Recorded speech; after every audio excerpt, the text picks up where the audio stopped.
Hello, everyone, and welcome to the Clockwork Cantina, episode 166. I am one of your hosts, Josh902, and this is the other host of the show. I'm DT3. What's going on, everyone? What's up? Hello, everybody. How are you all doing today? We didn't have a show last week, but we're going to have a show this week. Also, I'm going to turn DT up because I forgot to do that before we went live. I want to make sure you guys can hear him really well. We're going to be doing some, in the second half of the show, D&D world building, part 9. We've had 9 parts of this, and I have fun every time we do it. First half of the show will be the usual stuff, what we've been up to the last couple weeks. We'll be going through some news, because there is some for once, and then we move into D&D world building, which I have multiple choice for DT. I'm going to let him choose which of the 3 books we're going to dive into today. So, it'll be fun. Yes, indeed. But we'll talk about that when we get there. So let's just go ahead and kick off. DT, what have you been up to the last couple weeks, bud? What's been going on with you? Oh man. Fucking a lot of stuff. So video game wise, been playing Fortnite, Rogue Company.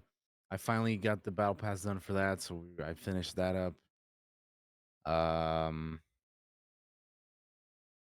What else have I been playing? Played a little bit of Diablo 4. I haven't really played that in about a week or so though. Chef Life, a restaurant simulator. Started playing that. That's a fun, cooking game. And then I played a bit of Prop Night, and then I been playing a lot, like a lot of 7 Days to Die, because like that's one of those games that we like going through phases of playing. We've been playing that game a lot. Like when I say a lot, like let me go ahead and tell you how many hours within the past 2 weeks I've been playing of this game. So last 2 weeks alone, this is just the last 2 weeks. 75.6 hours. That's just the past 2 weeks. That's more than I've played an entirety of other games in the past 2 weeks. Mm-hmm. That is insane. But yeah, so been playing a lot of 7 Days to Die, particularly. I also started Assassin's Creed Unity on stream, and I beat what you call it, Spider-Man Miles Morales. So we're done with that as well. That's what's going on stream at the moment. But yeah, off stream, just been playing a lot of 7 Days, and I even played it on stream one day on I think last Friday. Then TV show wise, Star Trek Strange New Worlds season 2 episode 2. So got to catch up with the newer episodes. I know there's a couple more out now. I watched Secret Invasion episodes 2 and 3. I think episode 3 has been my favorite one so far. It's been a pretty good show though. I've been enjoying it. The Mandalorian season 3, they came out with the gallery, the behind the scenes stuff for that. I watched it, checked it out. It was pretty good. I finally watched the last 2 episodes of your boy Kong Ming as well, so finally done with that show. Oh, I also forgot to mention that I watched the Annapurna Interactive Showcase. I streamed that a couple weeks back. It's in the notes, so we'll talk about what happened there. Movie wise, I had been going through a lot of the DC AMU. So I watched Suicide Squad Hell to Pay, Constantine City of Demons, The Death of Superman, Reign of the Supermen, Batman Hush, Wonder Woman Bloodlines, Justice League Dark Apocalypse War to wrap that up. And then since then, I've watched a couple other movies like Nimona and Nick and Nora's Infinite Playlist. And then just last night, I watched The Blackening, which is fucking hilarious. Yeah, and then we played Blasters and Bandits a couple weeks back too. So Yeah. that's kind of been what I've been up to. But yeah, some pretty good stuff in there. And then just recently just a lot of 7 Days to Die, man, as you guys can hear. But anyway, go ahead, Josh. All What right. about you? Funny enough, 7 Days to Die also high up. Who knew? On my last 2 weeks played as well. Almost 60 hours in the last couple weeks for a total of 302 hours. I've played a lot of 7 Days. Like 7 Days has got more playtime. It's like right up there. What's my XCOM? I'm just curious now. My XCOM 2.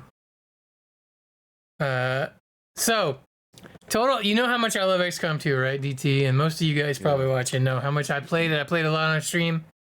Total playtime for XCOM 2 is 184 hours. 7 Days to Die might be my highest played game on Steam right now at 300 hours played. I don't know for sure if that's true. I'd have to look through everything, and that's a lot, but 302 hours played is a lot of 7 days. And that's the vast majority of what I've been up to, really. Last week I didn't stream any, but the week before that, Final Fantasy 16, we've been streaming that on the channel. We're going to get back to that tomorrow. So you can catch up to that stuff on the YouTubes. But been playing that, been having a lot of fun with that. But I haven't played in like a couple weeks. My sleep schedule has been really boned. But we're fixed now. Diablo 4, I played some of that. Strange New World Season 2, Episode 2. I'm going to take a minute to talk about how awesome that show is. Especially that episode in particular was the court. Like a court episode, which Star Trek is renowned for having just some of the best courtroom type drama episodes of a show.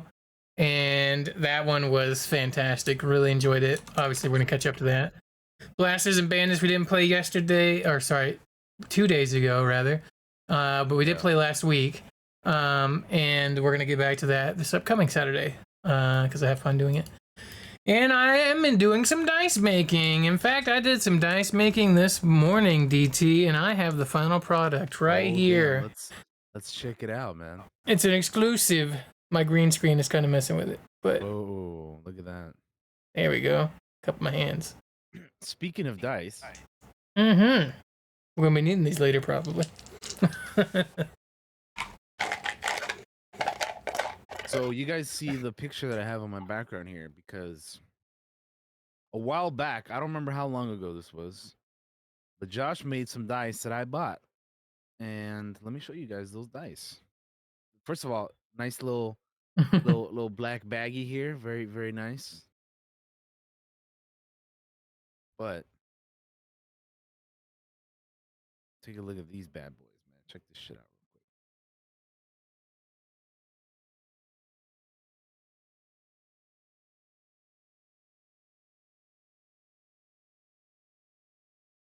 real quick. They like blend in with the green screen. You can't even see them. Yeah. Yeah, you guys can't see them. But anyway, they're the ones that are in the picture there in the back. Yeah, you see them in the photo. They're great. Here's the fucking D20. You can't even see it. Oh well.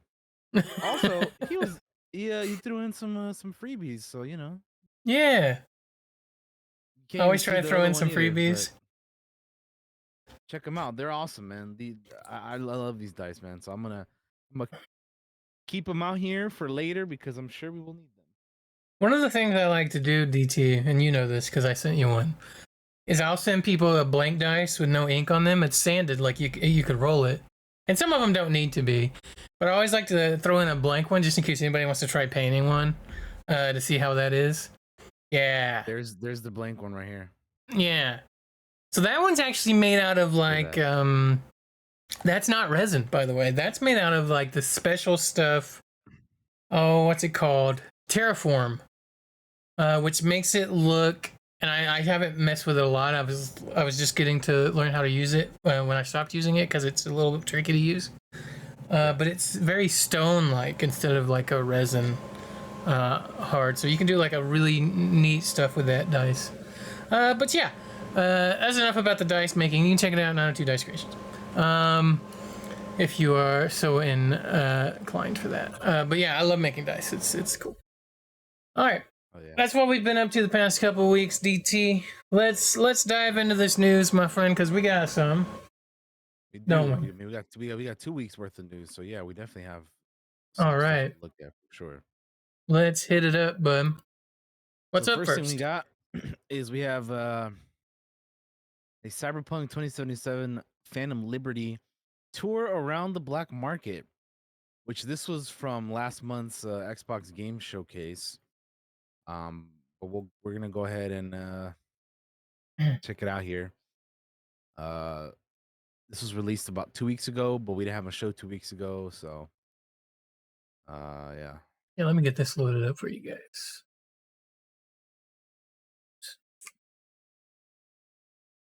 All right, I am ready, sir. All right.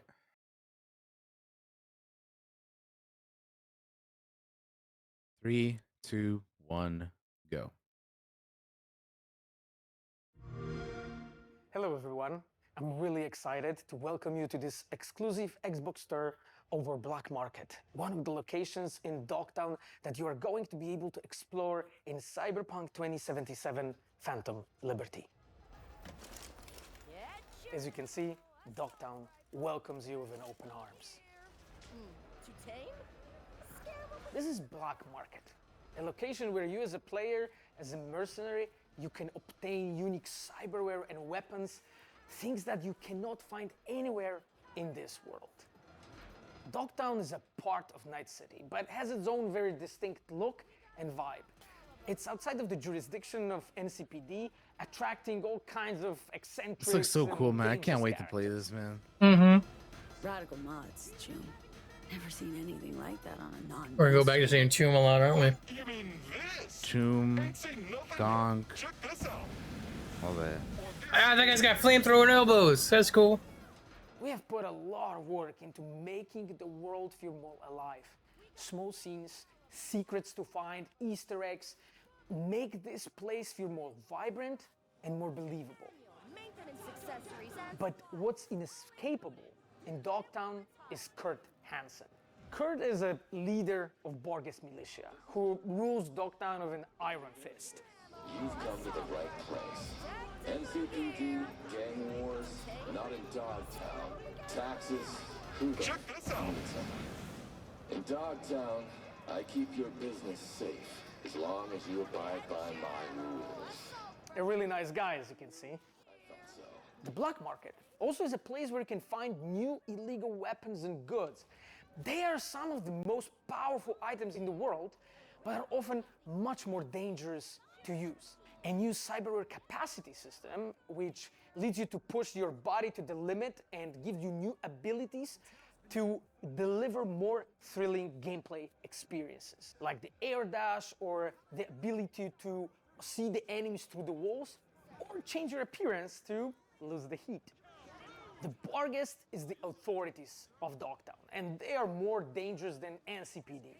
When you as a player commit crimes in Dogtown, they are the guys who are going to chase you. We have completely overhauled the police system. Police actions are more believable, dynamic, and diverse. The So team that'll has be been interesting working because I heard that they were passionately gonna to redo deliver that, you but a I more deeper played the game and right when it meaningful came out, experience, and I so really cannot I don't wait for know you what to they've find out changed more from this in the September. game since it came out. See you in Really, Dogtown. Yeah. so it'll be interesting to see all the changes and they said they reworked the police and all that. So yeah, dude, Yeah. I've been waiting, man. I've been waiting to play this. I can't wait. It's gonna be fun, dude, because I really like this world and the game, and I really enjoyed it, man. I really did, honestly. Yeah, for sure. I'm definitely be interested in that. And giving That her looks cool, giving her man. another Going black go. market. Yeah. Yeah. All right. What do we got next, DT? Next thing we got is that Fort Solace is getting a August release date. Um, Publisher Dear Villagers and developer Fallen Leaf Studios released a new trailer over at IGN for Fort Solace, the upcoming sci-fi horror game starring Roger Clark and Troy Baker, which we can check out if you would like to. Let's see this Sure. here. Let's check her out. Let me get it loaded up.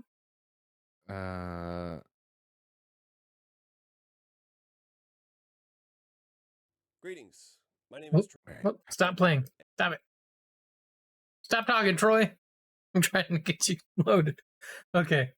I'm ready. Okay. 3, 2, 1, go. Greetings. My name is Troy Baker, and a little over 2 years ago, I got a call from a director named James Tinsdale, and he said, "We've started a new studio called Fallen Leaf, and we're working on a new game called Fort Solace, and we want to see if you want to be involved." Well, about 10 seconds into that conversation, I knew that it was a yes. Number one, because I found out I was going to work with Roger Clark, who has become a dear friend and is someone that I've always wanted to work with since I played Red Dead Redemption.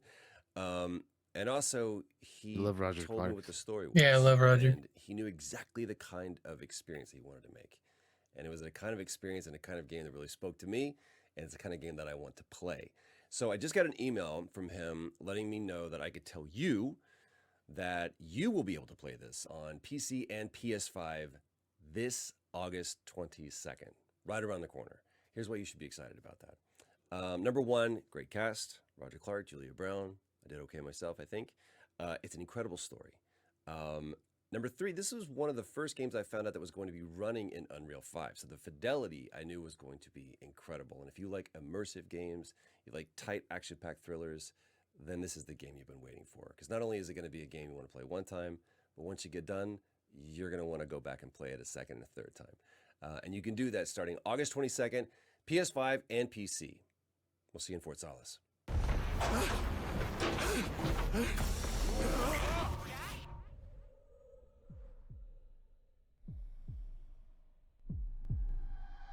I'm recording this as I hear more than just dust against the glass at night. The storms have arrived. No one trusts anyone anymore. The door, it's been sabotaged. What do you mean?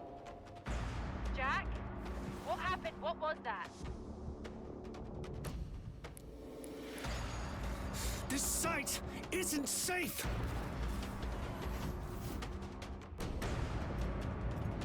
What happened?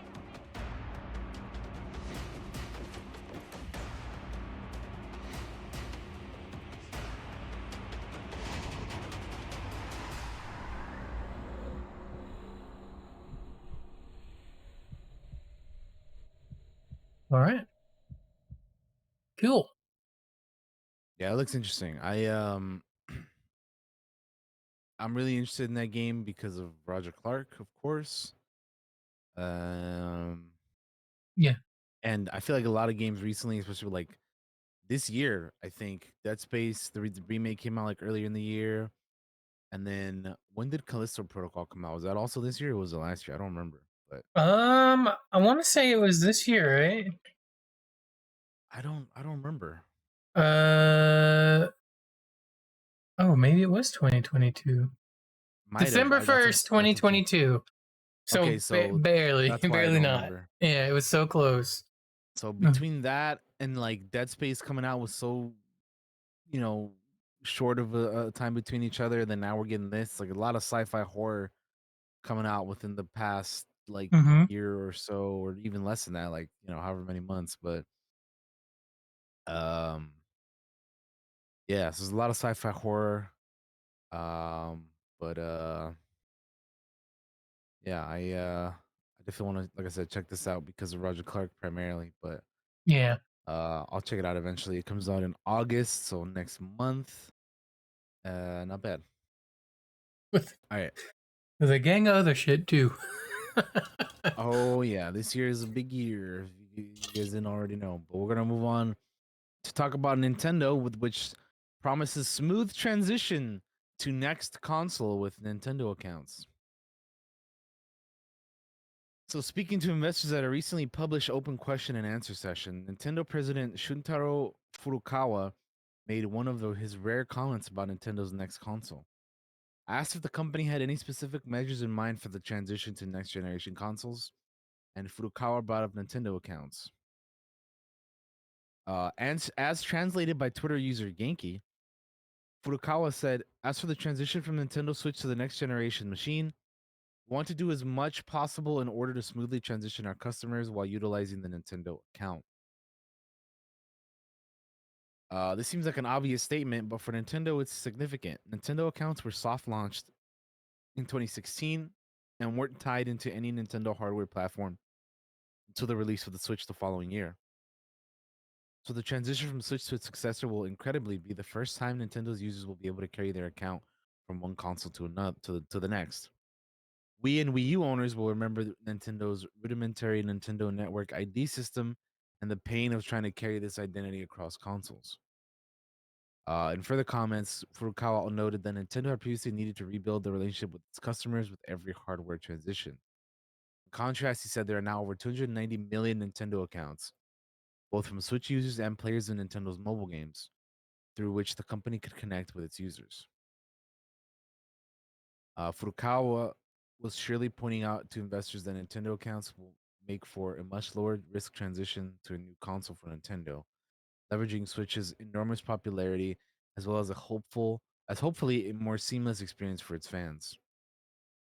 The importance of building a connection with its users that extends beyond the hardware itself was recently underlined by Xbox boss Phil Spencer when he lamented to Kind of Funny Games that we lost the worst generation to lose in the Xbox One generation, where everybody built their digital library of games. So yeah, Nintendo for the first time ever really is gonna be like letting you easily transition to the next machine from the Switch, which, you know, again, is something that PlayStation and Xbox and every, you know, every other place has been doing for generations, and then Nintendo's just barely getting to it, you know? Right. Yeah. So, yeah.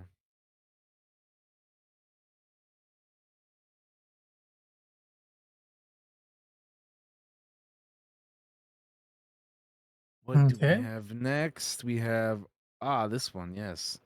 So Red Dead Redemption was rated in Korea, which we're talking about the original Red Dead Redemption, not Red Dead 2. So the game rating and administration committee of Korea published a new rating for Red Dead Redemption.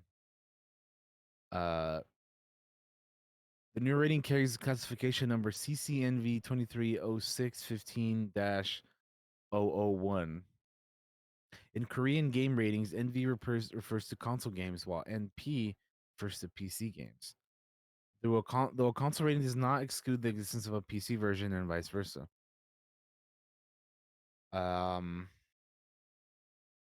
So the original Red Dead released on PS3 and Xbox 360 on May 18th, 2010. And there has never been a PC port or remastered version on newer platforms, which this rating has, been making people wonder if there's going to be a new like remake or remaster of the original Red Dead Redemption. Which, yeah, a remake probably not. I also doubt it, but maybe a remaster, and then that way they could also bring it to PC for the first time ever. Which, if that's the case, there's gonna be a lot of people that are gonna be getting a chance to play this game for the very first time, because as of right now, I think the only way you could play it is if you have a 360 or a PS3, right? And that's 2 generations ago. So there's a lot of people that have yet to have gotten a chance to play this. They maybe played the second game and were like, man, how do I play the first one? But it's like, can't unless you know, own a system from 2 generations ago. Hmm.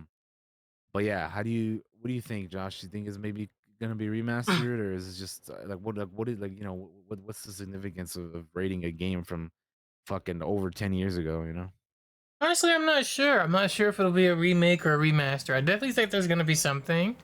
Um, and I've recently been watching somebody on YouTube play the first game, this one, again, the original, and I'll be honest, when I look at it, it doesn't look that old. Watching them play it, and it makes me want to play it again. So I hope they do, and I hope it does get ported over to P, because I would love. And the thing that's fascinating about this person playing it is they played the second one first, which is a prequel, right? So now they're getting to go through this version of the game. I say version of the game. Move on to the next part of that story, timeline wise, and that's gonna be like so exciting for like a lot. I'm genuinely curious, like how many people hadn't played that first game that played the second game because it's a prequel, right? And then afterwards, maybe wanted to play this first game and just it's such a hassle to play now and haven't gotten to experience that story. Oh man, I wish I knew what the numbers were, because yeah, I really hope that something does happen with it, and because I would love just to hop in and play it again. To be honest, it's been a very long time since I played. I remember I pre-ordered this game on the PS3, like, you know, obviously before it came out. I pre-ordered it at Best Buy, I remember. And gosh, what a game. What an amazing fucking game. I'm not historically, I'm not somebody that replays games a lot. Like I'll play it once and then like, you know, move on to the next game, kind of how I do on stream. But occasionally throughout my life, there have been games that I'm like, I gotta replay that again, dude, because it's so fucking good. And Red Dead 1 is one of those games I played through a couple times because it's so fucking good, man. I love that game, dude. Like one of my favorite moments in gaming is when you go to fucking Mexico in the first game, dude. It's so when that music plays, so good, man. It just it's so good, dude. And then like I don't remember, like the online, from what I remember, was pretty dope. I didn't play too much of it at the time, but what I remember it was pretty cool, you know. So yeah, honestly, I'd love to be able to play it again after, you know, so many years and whatnot. Because yeah, that game is definitely one of my favorite games of all time. So I have fond memories of it too. Like my dad bought me an Xbox so he could watch me play the game, and I played the game and he watched me play it the whole way through. We got to experience that story together. So it's always like I've told that story a million times on Discord, so I know DT's probably heard it before, but it still really is like it will always have a special place and in my memory probably till I die. You know, it's probably going to be one of those things I'll always remember about my dad doing for me. So it's cool. I love that whole I love the Red Dead verse, and have a lot of fond memories of both the first one and the second one. Yeah, I mean, you know how at the beginning of the stream we were talking about their most played games on fucking on Steam, right? So, you know, shockingly, at 314 hours, 7 Days to Die is not my highest played game, although it's, you know, it's second right now, second place. My first place game is Red Dead Online at 345.8 hours. I've played a lot of Red Dead. I fucking love Red Dead, dude. Like well, here's the thing: you played online on the console too, so it's even more than what you got. It's even more than that. Exactly, like you said, you know. And here's the thing: like I've played that many hours with there being as little content as there is in that game. Can you imagine how many more hours I'd have spent in that game if they gave it even anywhere near as close amount of care as they have GTA Online? Man, fucking Red Dead Online is something that I wish they would have fucking just put more into, dude, because god damn it really deserves it. So DT, you remember that thing I DM'd you the other day? That thing we were talking about? Or I DM'd you, you were asleep, I think, and I was up late. And it was about a Western thing. The reason I messaged you with that was because I was watching that YouTube playthrough, Red Dead? and it hit me like a thunderbolt. I was like, oh, I have an idea, because DT and I have this thing that we're not going to talk about, but it made me think of. And then I also started small side tangent, but it's D&D world building. I started trying to find a tabletop western, and there's some out there, but most of them, almost all of them, are like Weird West. So it's always gonna have like zombies and like just supernatural things into it. But that that's wasn't cool necessarily too, what I was looking for. But also, how about just the normal Western? Right, that's what I wanted, and that's what I was trying to find. I could probably hack Yeah. something together though, and do that. I would love to do that. Yeah, for sure. Same, dude. I mean, you know, I've been telling you for years. If you ever do that, I'm down for it. So yeah. All right, what do we got next, bub? All right. Next up, let's talk about everything that was announced at the Annapurna Interactive Showcase. So I actually watched this live. I streamed it. I don't know if you checked out any of this. You probably didn't watch it, right? But I don't know if you watched I did saw any of not. the news that came from it. I don't think I saw anything. No. Okay. So this will all be fresh for me. All right, cool. So let's check it out. So they announced a few things here. I think the biggest thing for me was at the end of the showcase, but we'll get to that. So the first thing is they have some for Lorelei and the Laser Eyes. They got a trailer for that. Cocoon got a release date. There's this Lush Foil photography sim, which like honestly, I was like, that looks kind of cool, man. Just a little photography simulator. Why not, dude? Mm. That that could be a fun little like just why not kind of game. Then there was To a T, which is basically you play a character that is like constantly T posing. So that's why it's called To a T. That's pretty funny. Yeah. Then there's another game called Flock where you just like I don't know, ride around and with your flock of birds or whatever. Ghost Bike is another one. Mundan is getting a free update and launching on consoles. And then we have a fresh look at the action mech life sim Bounty Star. Which I thought has maybe some kind of potential to it if you like mech games. They also announced that Stray is coming to Xbox. They have a release date for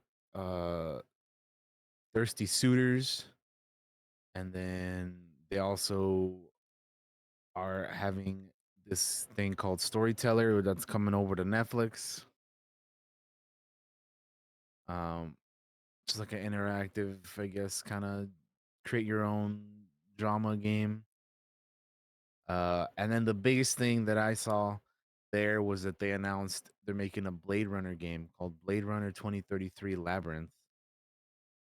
And it's the first game that they're making themselves, so that's pretty cool. Hmm. And there's a trailer for that as well if you want to check that out real quick. See here. And he makes that big. All right, DT. You want to count us down on it? Yes, sir. Let's do it. Okay. 3, 2, 1, go.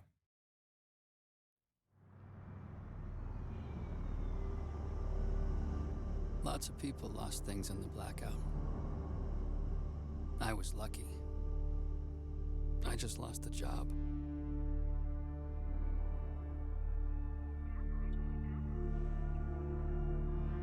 But now, they want me back.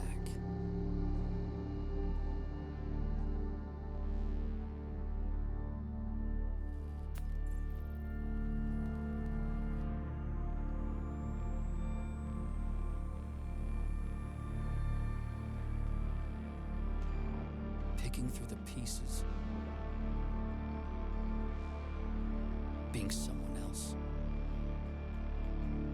In places that no longer exist. That's where you'll find me. Searching. In the land of the dead.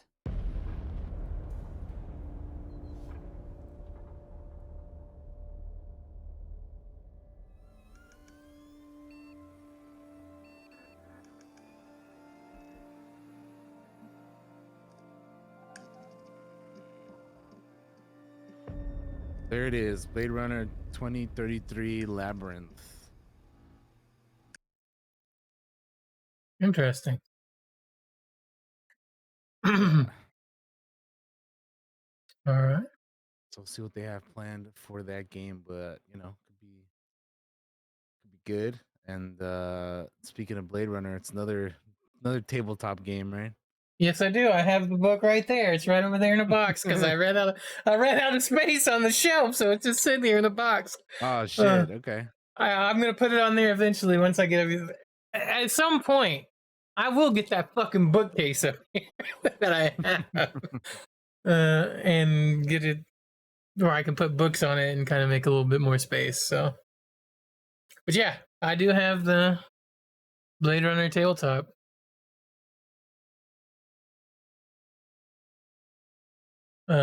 Which I would love to play because it's pretty cool. Yeah, that'll be fun. Alrighty. Moving on. We have some news on Baldur's Gate, right? We do.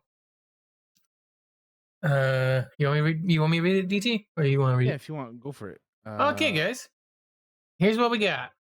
Baldur's Gate 3 is going to launch 4 weeks early on PC and is also delayed on the PS5. So, Baldur's Gate developer Larian Studios, role-playing game set in the Dungeons & Dragons universe, is coming sooner than expected on Windows PC, but later than planned on PlayStation 5.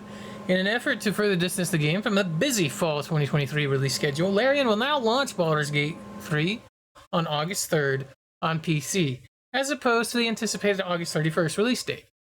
The PS5 version will be released 1 week later than originally planned on September 6th, and there's still no word about the in-progress Xbox version.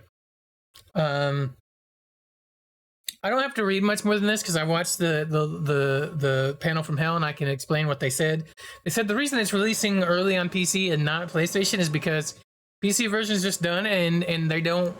And the reason they moved it up is we can release this early if we unhook it from being locked into the console release date. So that's what they did. Obviously, it's meant to kind of, thankfully, thank Christ, give us some space to breathe and be able to actually play and enjoy Baldur's Gate 3 because there's going to be a shitload of stuff coming out in August. By the way, guys, if you have Baldur's Gate 3 and you bought the early access, early access, they give you the digital deluxe for free, and that includes being able to play the game even earlier because you will be able to play it. You should be able to play it on July 31st with the early access. If you supported it all during that, you should be able to play July 31st because you get like a couple days earlier as a thank you for helping them test the game, which is me because I bought the game the moment you could buy it. Oh yeah, dude, you're good to go, man. Yeah, so that was one of those investments that I was like, hell yeah. So yeah, that's exciting, and it's awesome that they're doing that. I think that shows a lot of confidence in their product too, to be like, yep, it's ready. We'll ship it out early to the PC gang, and they're gonna get to play it. So awesome.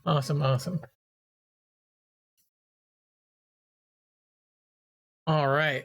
If we don't have anything on that, we have a teaser here for Baldur's Gate 3. Let's check this out. Watch it, man. Yes, sir. Hey, I am ready. Count us down. Let me do that. All right, it's a minute long. About a minute 10. Yeah, it's pretty cool. 3, 2, 1, let's go. I'm so excited for this Larian game, dude. Studios. I love Larian. I still gotta play fucking Divinity 2, man. That's Loki. Don't worry, we're not going too low. I don't think that's in here. I'm here. Look at that cat, bro. It's got wings and shit.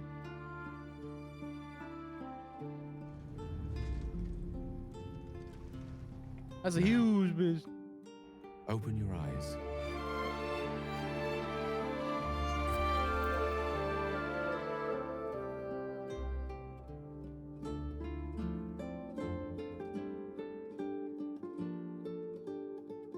What the hell? They naked, dude. Oh yeah, they show some things. That squirrel dropped his nut, dude. Master, you are the chosen one. I watched it live as well. Yeah, I want that collector's edition so bad, but I'm also very broke. That's a lot of shit, dude. It's cool. Yeah, I didn't put it in here, but I did watch the panel from Hell, and it's the very last one that they did, and they're always entertaining. DT, I don't know if you've ever watched them, but they talk about the game, the new stuff that's coming out, and they'll show some of the gameplay, and they'll play it live even when shit goes wrong, which is pretty hilarious. That's cool. They showed off the monk. They showed off the Dragonborn that look really cool. I know you're gonna play. You haven't played Divinity Original Sin 2 yet. I know you're going to. I want to, but it's just like I feel like it's one of those games that it'd be better to have a group with playing, you know, instead of just playing it alone. Although you can play it alone too. Yeah. So maybe I should just do that. But That's right. Yorko picked it up. I told him about it the other day. The reason I brought it up is in Divinity Original Sin 2, they have these things that are called like origin characters, and these are characters that have they're voice acted, and then they have stories in the game, and you can play as them, or you can make your own character, which is I made my own character when I played Divinity Original Sin 2. They're gonna do that again in Baldur's Gate 3, where you can play these origin characters. They're voice acted, and they have stories, and they're gonna be your party basically in the game. But they announced a new one called the Dark Urge that is not gonna be a party member, but it's gonna have its own story. It's customizable. It can be any race. It can be any class, and it's going to have a story that's going to be unique to it. And if you don't pick it, you won't see it in the game. So it's kind of like I'm going to be part of this story without making my own character in it, but making your own character in it, and it's going to have a unique story all to its own, which I find fascinating and I'm really curious about. And it's they show off the Dark Urge, which the Dark Urge story is like it's an amnesia character that has this really bloodthirsty vibe going on about it. Like it's just like one of the things they show during the panel from Hell is they show the Dark Urge and the character of Gale, who is a potential party member and is an origin character. You could play as Gale. Sticks his hand out of a portal, and like one of the prompts you can say to the hand as the Dark Urge character is like fantasize about chopping this hand off and like eating it or something like that, devouring it. And if you pick that, the character fantasizes about it, and then he actually chops the hand off, and you get the hand in your inventory. What the fuck? And the character of Gale screams. So it's gonna be like this, and they said like it can be like an evil playthrough with that character, or you can kind of resist those really violent urges and see where that story goes. I found that fascinating as a DM to like, what if you're playing this Dark Urge character, but you're playing a paladin and like it's trying to fight with its own inner darkness, with its own inner light, and I find that really interesting. And I think it's really cool that Larian did that and announced that. They also showed off the Dragonborn. I don't know if I think they showed it a little bit in those teasers, but they look so fucking cool. They look so goddamn cool. But yeah, I gotta play Baldur's Gate Divinity stuff too. Like I said, I have it. I just haven't played it because I'm just kind of, I don't know, waiting, I guess, to see. Well, shit. If you want to do a play, let me know. I'll hop in with you. All right, sounds good. I'll gladly play that game again. Oh yeah. All right, let's move on to the next thing, which is that Ubisoft has reportedly plans to remake Assassin's Creed 4 Black Flag. A recent report suggests that the company's commitment to the franchise may be going even for Assassin's Creed might be going even deeper than we thought. The remake is currently in its earliest stages, so details are scarce, but we won't be seeing it officially for a few years. The team at Ubisoft Singapore branch that has contributed to almost every single mainline Assassin's Creed game said to be heavily involved. Most notably, Ubisoft Singapore worked on the creation of the naval combat for 3 and 4. A success that would place it at the head of development for Ubisoft's naval-focused game Skull and Bones. Of course, Skull and Bones is now notorious for its years of repeated delays. But fans of Black Flag will have to hope seas will be calmer for the next project. But yeah, Black Flag was released like 10 years ago. On the PS3 and 360, and then also for later for the PS4, Xbox One, and Wii U.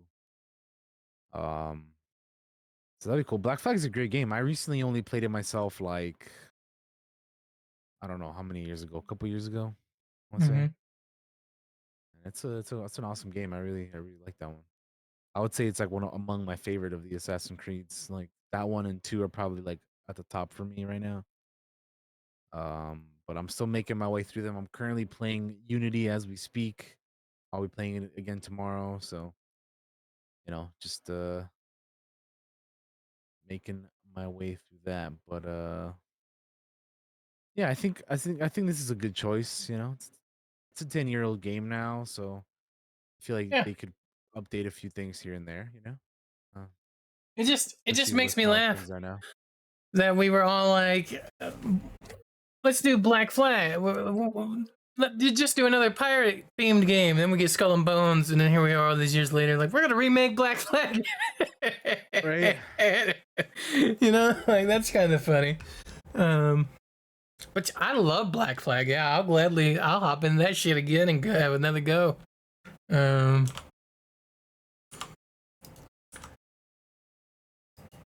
good game for sure. The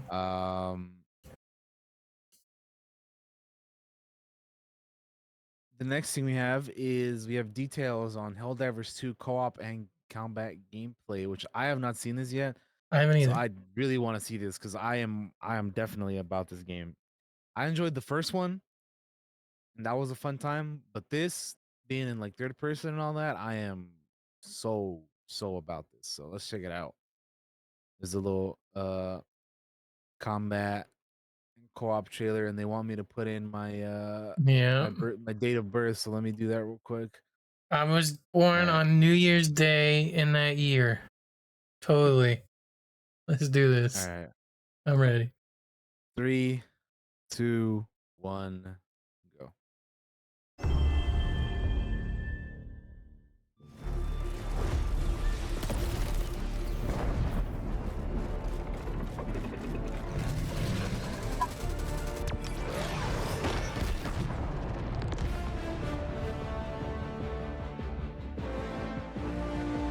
Helldivers 2 is a tactical third-person cooperative action shooter. Hi, I'm Johan Pilestedt. I'm the CEO and creative director of Arrowhead. One thing that will be really familiar in Helldivers 2 for returning players is the stratagem system. For those of you that are new, this is the ace up your sleeve. It's a system that allows you to interface with the many elements of the Super Earth arsenal, such as the Super Earth Destroyer, the Eagle Fighter, and the multitude of weapons and equipment that you can call down as you play the game. My favorite stratagem in Helldivers 2 is the Gatling Sentry. A killing machine unleash its devastating firepower into a swarm of enemies is truly a wondrous sight with this new third-person perspective. The mission you're playing is a big part of choosing your strategies. My name is Michael Eriksson and I'm a game director at Arrowhead Game Studios. If you're facing off against a heavily armored foe, you want to bring specialized armor-penetrating weapons. But if you're blowing up a bug hive, make sure to bring orbital barrages or other highly explosive stratagems. The armor system that we've developed in the game is inspired by real firearms fired against armored targets. So this means that a shot at a shallow angle will get deflected and not penetrate the intended target. When you choose your armor, make sure it fits your intended playstyle. If you want to play as a tank, pick a heavy armor with high resistance. I usually play with the light armor because of the increased mobility and decreased enemy detection range. In Helldivers 2, death is cheap. You die to most of everything, even including your own that'd be friend's so misplaced shitty. orbital bombardment. Every time a Helldiver is reinforced, I can't hear you, that's a new Daniel. citizen, finally fulfilling the super. I was Earth saying dream that the they first game fantasized has about a from lot early of friendly childhood. fire too, so This is just they're a bringing that small in from the piece of first what one. we So have that's planned something for you got to be Helldivers 2. careful about. When that guy landed and got shot in the head, I had flashbacks to Ready or Not, where we laughed out and he shot me in the head. Spread managed democracy. No, this looks cool. I'm into this. Anything I can play with my friends, I'm gonna be into most likely. Which is why 7 Days is taking over our lives again. Yeah, this game looks so good, dude. I can't. Ah, it's gonna be so fun, man. That's gonna be so fun. Listen. I really like the first game, but that's more of like a top-down kind of style. And I still enjoyed that one for what it was. But this one just looks so fucking good, dude. I am very, very much looking forward to that game. Yeah, that looks awesome. It makes me want to play the first one again, to be honest with you, with how fucking good this one looks. But yeah, it looks great, man. It's gonna be launching later this year on PC and PS5, I believe. So definitely keep an eye out for that because that's on my radar. I definitely want to play that game. Yeah.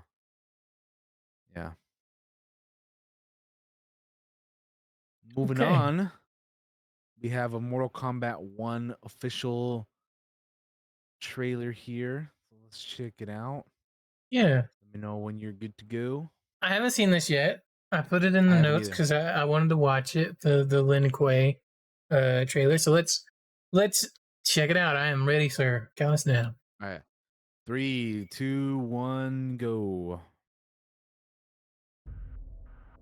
Warner Brothers Games, NetherRealm Studios.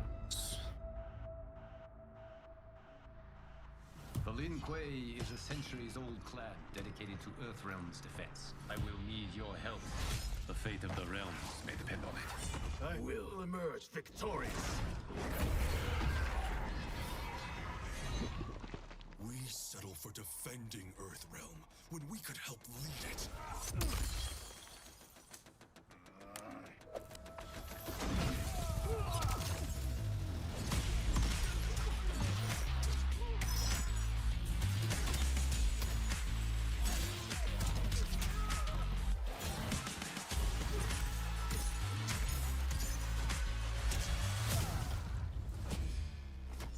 Where there's smoke, there's fire. Oh, they're bringing back smoke. I am with you. We may not share blood, but we are brothers.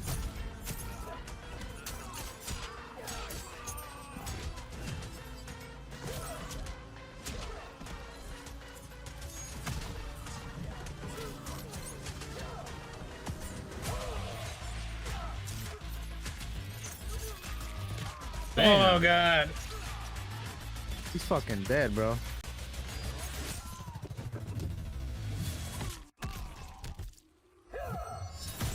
Ah! Right in the fucking face, bro. That's crazy. The Lin Kuei, we have been expecting you.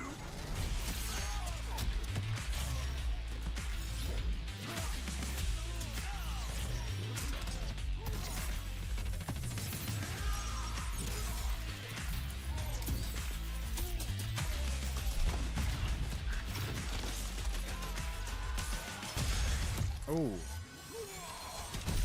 Damn. Liu Kang sent you to learn our secrets.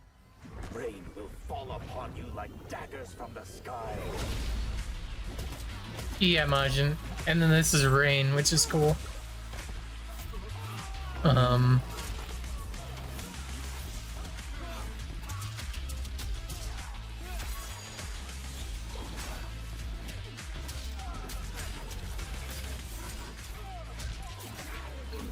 Yeah, Rain looks hella different than what I remember him. He used to just be like a purple ninja, kind of. Hey, look, it's Frost. Oh.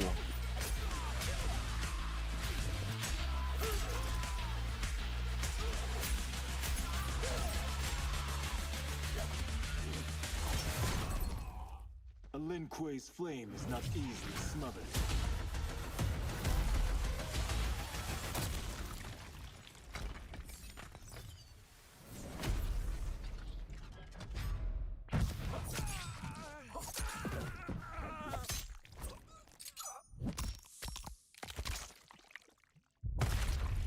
Oh my god, that's awful. Woo! I'll be honest, that was gonna be a bigger explosion than that. But They just won the jaw, I guess. No, that looks cool.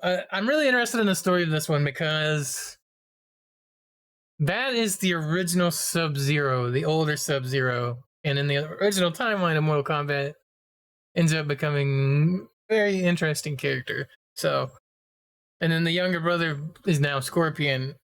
In the original timelines, became Sub-Zero. So that's going to be really weird how they're going to do this storyline stuff. So, really curious about the new Mortal Kombat. Like, really curious. 2v2 now. They have cameo fighters, Majin. So it's not really 2v2. Like, you hit a button and a cameo fighter will come in and do like some moves. And you can put them in combos and stuff. And they're usually like characters from the original timeline. Like there's some, I know they have like, there's a Scorpion one, a Sub-Zero one that's just in Sonya as a cameo. Yeah. All right, DT, what do we got next? next up, we have a Diablo 4 trailer. Check out. Let's check it out. Season of the Malignant announced trailer. Let's check. Dude, I still haven't beat this game, man. Fuck. I haven't even watched this yet. Let's see what it is. 3, 2, 1, go.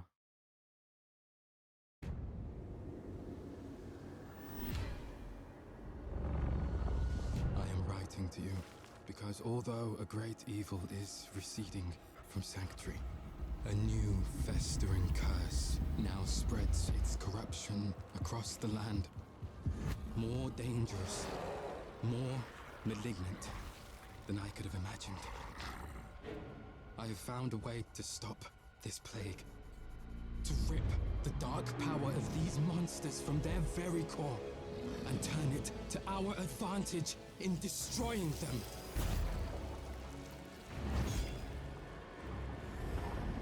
But I cannot do this alone. My allies have fallen. My strength is dwindling. The malignant are relentless and without mercy. I need help. I need you.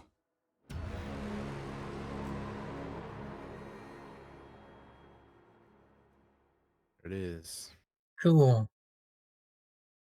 So the season starts, yeah, the day before my birthday. So that'll be the season. For those of you that don't know how seasons work in like Diablo or Path of Exile is, you will level new characters. The leveling, I think, is supposed to be faster.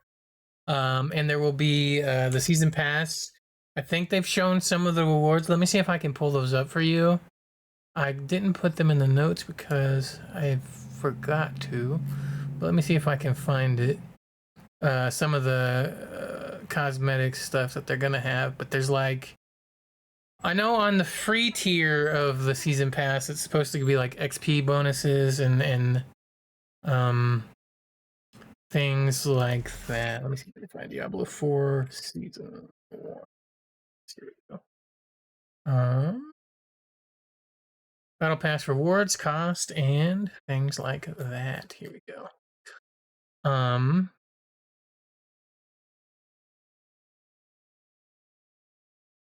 Why can't you guys just give me a screenshot straight up and not do all this other stuff? What's this? Does this have it? Here we go.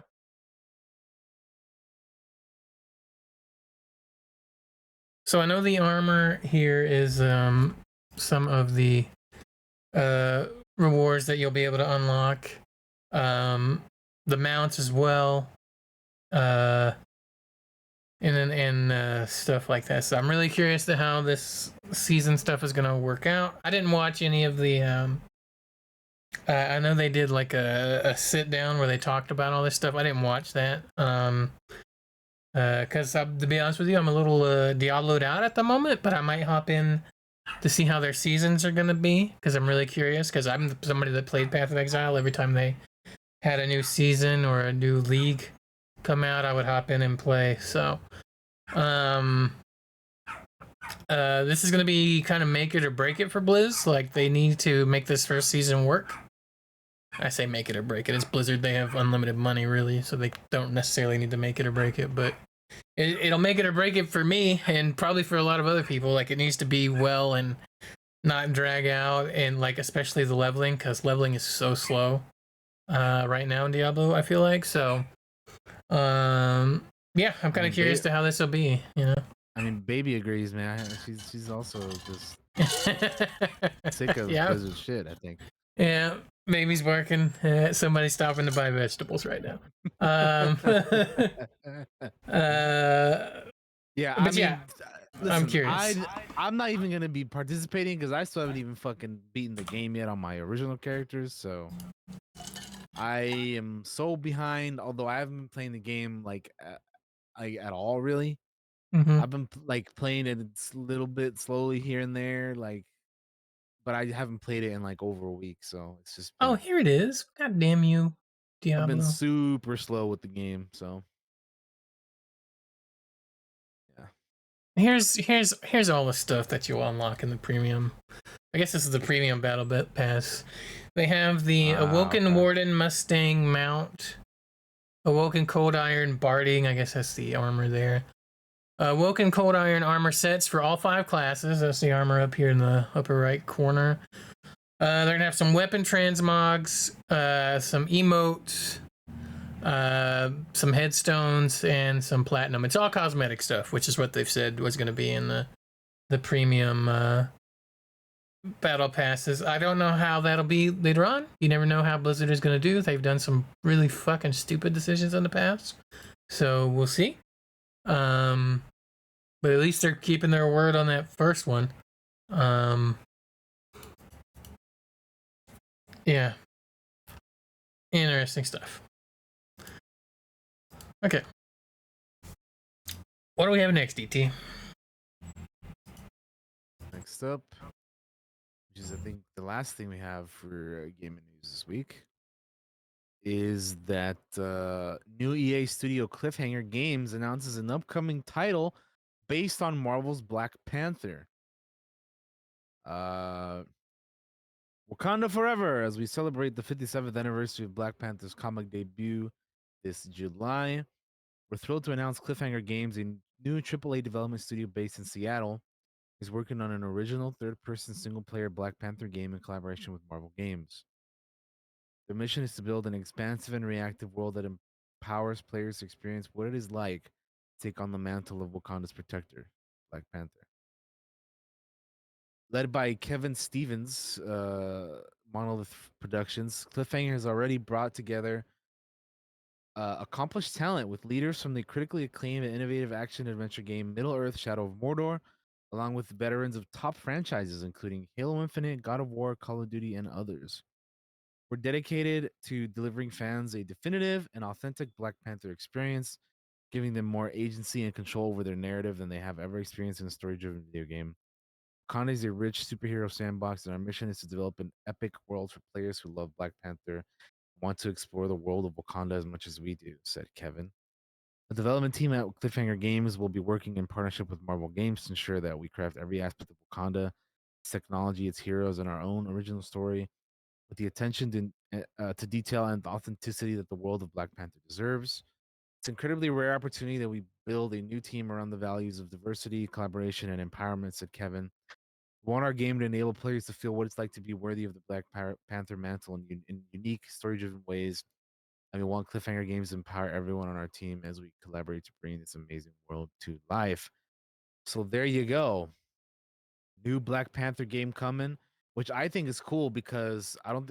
When have we ever had a Black Panther game like this? I don't think we, or at least ever? I don't ever remember it. I remember. Do you remember? We talked about. But There were also, I was rumors gonna about this mention- ages ago. Yeah, go ahead. Well, just really quickly, there's another separate game that's coming out that is like a Captain America Black Panther game, right?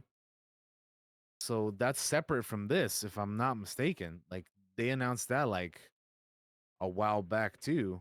Yeah. And I forget who does that one, but that's also That's Amy Henning, right? Isn't that? Skydance. Yeah, that's Skydance. So that's Yeah. so again, that's a separate game from this one. So we're getting Black Panther in a couple Yeah. games now, but yeah, I mean, I don't think we've ever had like a proper like Black Panther game like this before. Like did they ever do one like based off of the movies or anything? I don't think so. I don't right? think so. Not that I remember. I don't either. I do like that it's happening. Like, like I'm glad that they're not like I'm glad they're giving characters their own individual games and not necessarily just team ups, like Yeah, like throwing look, them in somewhere else. the Avengers game comes to mind and it's that big multiplayer thing. This is and that's a failure. This is like everything they say in here is things I want to hear, which is like it's going to be a story, action adventure, sandbox game. Everything about that is like the thing I love, right? And it's run by Kevin Stevens, who we know from Monolith and the Shadows of Mordor game, which I like that game, like the Nemesis system and all of that. So I think this is good, and I think it's exciting, and I can't wait to check it out. Yeah, it'll be cool, man. Because Mhm. like you said, most of the stuff that he's been in has been kind of, or Black Panther has been just like other, like he's been thrown into other games like Marvel vs. Capcom and Avengers, and he's gonna be in that like I just mentioned not long ago, or the Captain America Black Panther game. So it's cool that he's actually gonna have like his own game now, you know. And yeah, it'll be cool, man. It's gonna have a story. You're gonna be rolling around in Wakanda and all that. So yeah, I'm all for it, dude. They need to do this with other characters too, man. Like this is the potential is there to do a lot, with it. So I'm very interested in this game now. And yeah, we'll see how long it takes for this to come out, and I'm looking forward to checking out gameplay and all that stuff, and I'll be curious to see who they get for Black Panther, and like voice wise, or I don't know if they're gonna do mocap or anything like that. We'll obviously we'll find out in the future, but yeah, it's all very exciting for sure. It also makes me curious to like what other heroes are they kind of shopping around for games? Because we've got the Spider-Man stuff. We're gonna have a Wolverine game. We got that Captain America, other Black Panther game, which is like in World War II with a thing. So I'm kind of curious to who else. They did a Guardians game a couple years ago. Yeah, which was the pretty good. Guardians. I like that one. Yeah, Oh, Wolverine. I'd play a Blade game. If I can Dude, go Blade around game- killing vampires and Dude, if I can be I a would badass with a love sword, that'd be dope. I know they just did a Midnight Suns game, but I love like a Marvel Dark, kind of game with like all these other, characters like Ghost Rider, like Blade, all these other guys that are like not the big super bombastic heroes and all that. You mean Daredevil game? Shit, Daredevil game would be amazing, dude. Yeah. There's a lot they could do, man. There's a lot they could do. That could be good. And like the Avengers game had flashes of that too. Yeah. Honestly, like for as much shit as people give that game, I actually enjoyed the single player for No, the story was Avengers great. game. Like that's what was good. I out of the things I liked, I enjoyed the story of it. It was all the other stuff that I didn't really like. Yeah. But that's exciting All right. news. Yeah. But And yeah, that dropped you today. could- That's fresh news. yeah, that's like real, yeah, that is like brand new news. But yeah, we could speculate on what else they could do, superhero wise, but we'll be here Yeah. all fucking day talking about that. Let's go ahead and move on, shall we? Let's move on to the TV news. TV news. So the first thing that we have in the TV news is we have a little trailer for Superpowered, the DC story. All right, let's check this out. Which this is something that is going to be on my radar because I love DC and I want to check this out for sure. But Same. we'll watch the trailer. 3, 2, 1, let's go. Heroism is just very simple. Anytime somebody uses courage when they're afraid, in the name of something good. It's stories about hope, about redemption. It's the same themes that have been underlying our folk tales since the beginning of time. Throughout history, there have been mythic characters that we told stories about. Superheroes are what they are now, and DC is the grand proscenium of superheroes. It is impossible to think about this in this way today, but back then, no one had ever seen anything quite like that. What if I could be a hero? Something tells us to fight for what's right. That's really the power. That's really being super. I don't think anybody thought we're going to turn this into the most profound discussion of race in the superhero medium. It was the physical act of empowerment at the right cultural moment. There were comic book burnings across America. The code and the persecution of comics make the people who were producing the comics feel oppressed. It was a creative stranglehold. Women should not be featured in prominent roles. People were afraid. They really were. You would find an image and somehow map a ton of homosexual overtones to that. In the case of Wonder Woman, maybe not entirely untrue. When I first read Watchmen, it was a religious experience. All of us need to go back to being kids and believe that we can do the right thing. It's reflecting who we are today. Superheroes, supervillains, anti-heroes. There's a DC character for every person in the world. We can't be stuck in the past. We have to take those characters and move them into the 21st century and go, well, what's cutting edge now?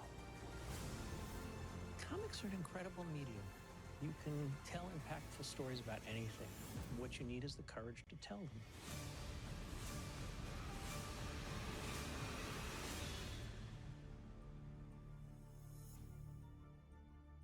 Oh yeah, I'll definitely be checking that out. For sure. I always love docs It's like gonna that. be a 3-part documentary starting or premiering on July 20th. So that is gonna be good. Definitely want to check that out.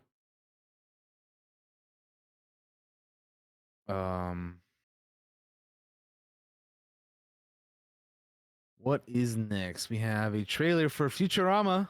Oh boy, I haven't watched this yet. I also have not.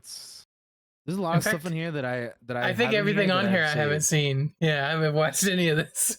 Yeah, so let's watch it. Yeah, I don't think I've seen any of this either. So let's watch it all. You guys get our first time full reactions to a lot of this. All right, so let's check it out. This shit, I didn't realize this was coming out so soon. Also, it comes out the 24th, so very soon. All right, 3, look at Fulu. 3, 2, 1, go. Welcome to your new home. Our new home.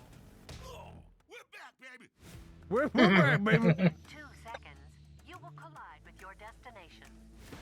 Good news, everyone! We seem to have survived a massive disruption in the flow of time. Wait, what exactly happened? Here, look at this. Stop fighting! It's the stomach worms. Okay, I'm done. To the ship! A new virus has broken out. I've developed a test to see who's infected. You jam this Q-tip up your nose. That looks kind of fun. I can't Oh, wait to do God. it hundreds of times. Look at Zoidberg, dude. Pretty lawless out here in crypto country. Look at that Western, dude. We were just talking about it earlier. Come on, let's go. We gotta do it, man. Mm-hmm. Oh shit, Dune. Shia Lude. Why don't you have a belt? Or at least a substantial butt. Sorry, guys. I'm a flatty. Bro. Men's gave me gift. That's an order. Ow! You do you, weirdo. Bite my glittering festive ass. Yep. How do we get out of here? Easy. We'll burrow out. Burrow. Burrow. I deserve that. I'm just glad you're back. Would you like to order erotic scented massage oil or fuzzy handcuffs? Yes, God, please. that's creepy. I mean, yeah, so creepy.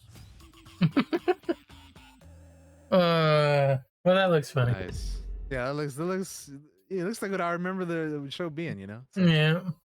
that's cool, man. Awesome. All right. Next thing we have here. Stranger Things season 5 has landed Prey and 10 Cloverfield Lane director Dan Trachtenberg. Netflix revealed that he's going to be doing an episode of the 5th season.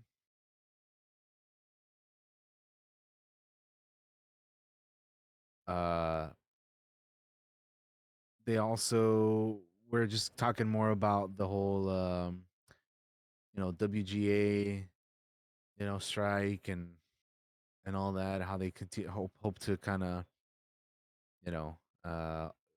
reach a fair deal soon so they can all get back to work, but until then there's not really a whole lot else to speak of what's going on there.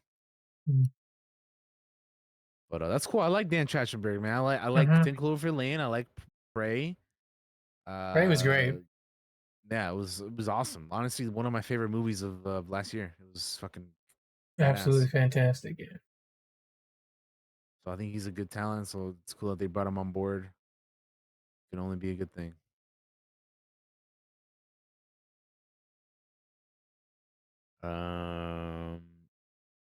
What's the next thing? Oh, here we go. We have a season 2 trailer for Heels.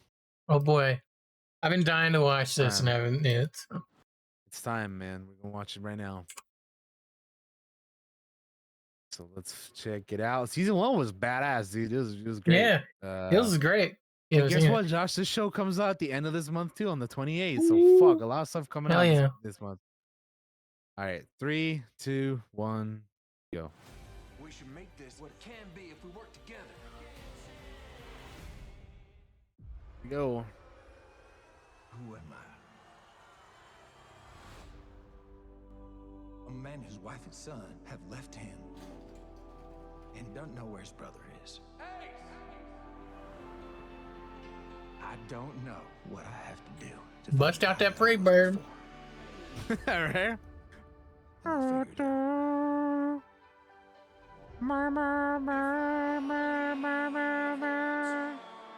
DWO is supposed to be the two of us working together. I need my own plan that puts wrestling behind me. I just want to walk through this life together, but I can't do it like this. We gotta figure out how to make you whole again. We should make this into what it can be if we work together. Crystal's really something. You and me need to stop letting other people make our decisions for us. I should be able to defend my title in the ring. Crystal, meet El Dorado. I am the baddest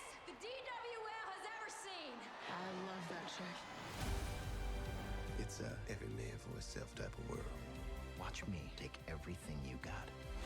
Jack Spade can't take you to the top, but I can. When are you gonna get back to wrestling? We gotta pack the house. Everything in life is a choice. Ding ding. It's times like this that I wish this was all fake. Wrestling can give a person something worth striving for. Strength to be your best. Even when sometimes you're at your weakest. Who is this mystery guest? Mystery guest, huh? Oh, I can't wait. That's gonna be good. Yeah. Kind of makes me want to watch season 1 again. That was a good trailer. Yeah. All right. Nice. There it is, Josh. We finally watched it. Oh yeah. If you guys haven't seen Heels, go watch season 1, man. It's great. They got it up for free, I think, on YouTube. It's the first season. On Go check YouTube, it out. Yeah. So you don't even have to get stars or whatever. Just go watch it on YouTube. Because honestly, like it's pretty damn good. I really enjoyed it. Mm-hmm. All right. Next up, we have some news about Dune: The Sisterhood. They have added some people to the cast. Olivia Williams, Jodie May, and Anna Forster is boarding as a director.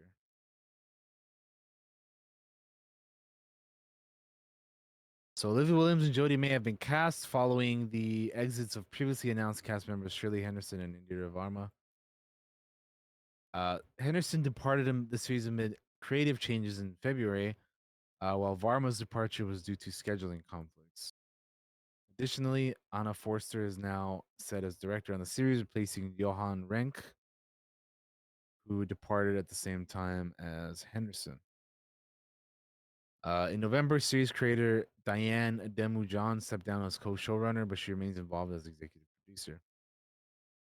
Williams will play Tula Harkonnen, while May plays Natalia. Set in the world of Dune, 10,000 years before the ascension of Paul Atreides, the series follows the Harkonnen sisters as they combat forces that threaten the future of humankind and establish the fabled sect known as the Bene Gesserit. This prequel is based on the novel Sisterhood of Dune by Brian Herbert and Kevin J. Anderson. So there you go. Some changes with the show. Some people dropping out and others dropping in to replace. We have another trailer to watch for Twisted Metal. I believe this just dropped today as well. So let's check it out. This is an explicit trailer too, by the way. So who knows what we're about to see here. Okay. But this is the Peacock original, the TV show based off the game. Twisted Metal. 3, 2, 1, go. 20 years ago, the world fell to shit. Cities put up walls to protect themselves and threw the criminals out so they could fight over what was left. But there are humble motherfuckers like me delivering cargo from one walled city to another. And that's where the cars and guns come in. Give me the package, man! So if I'm here, then the exit is... Oh, they have a Foot Locker. Oh, son of a... Welcome to New San Francisco. I want to hire you. Pick up a package, bring it back. I can make your every wish come true. So, John, what do you wish for? Toilet paper. 2-ply. I think I can do better. 3-ply? All right, Evelyn, let's deliver this package. It's rude not to introduce yourself before pulling a gun on someone. Oh, this is rude. If you put the gun down, I'll drop you off as close as I can to where you're going. She's quiet. She don't talk. Motherfucker, eat shit. Much. You have no idea what's out east. Even the people trying to bring the law back are dangerous. This is our land. These are our roads. And they're gonna have to go through. Wait, is that fucking what's his name? We both know who rules Vegas. Yeah, I'm just recognizing people. Yeah, that no, I didn't I've know were in recognized this a in this lot whole of trailer. people. Yeah. Thomas Hayden Church. Yeah. Hey, that's Samoa Joe plays the clown. The body of the clown. Like I didn't know fucking Neve Campbell was gonna be in this. I didn't either. And then yeah, Thomas Hayden Church. I saw him and I was like, wait a minute, is that him? This never happened to me before. And Rosa from Brooklyn Nine-Nine is her. Oh man. Oh my god, it's DMV. What's down the red line? Cool. Screams. Okay. Still don't know what to think about that show, to be honest. I'm gonna check it out, but yeah, I don't Yeah, know. no, I'm gonna check it out. I have Peacock, so I'll be checking it out. But what was I still don't know what to think. Yeah, this like the way they were setting the trailer up, we're like, oh, you know, this happened this many years ago, and now we're in this. Was kind of like the same thing they did with The Last of Us. So I'm like, this looks the opposite of what the fucking The Last of Us is. Like it's like tone wise, this is fucking hilarious, dude.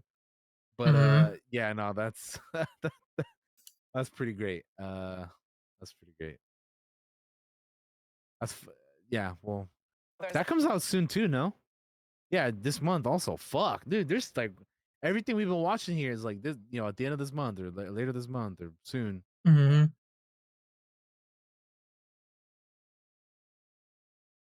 All right, we have one last thing here for the TV stuff, and that is a Journey to Ahsoka from Disney Plus that they also released. So let's see what we have here. I believe this also came out today. They were supposed to drop it like a week or two ago on Twitter, but then Elon, you know, did Elon things on Twitter and they delayed it. So yeah, let's check this out. If you're ready, Josh. I'm ready, sir. 3, 2, 1, go. There's like a major campaign that's going on online to try to get me in Star Wars to play Ahsoka, which would be amazing. Because you know what? Star Wars follows you on Twitter. They don't follow anybody who's not in their movie. I think it's a good sign. Internet, help me out. And then she became Ahsoka. Time to welcome Ahsoka herself, I think.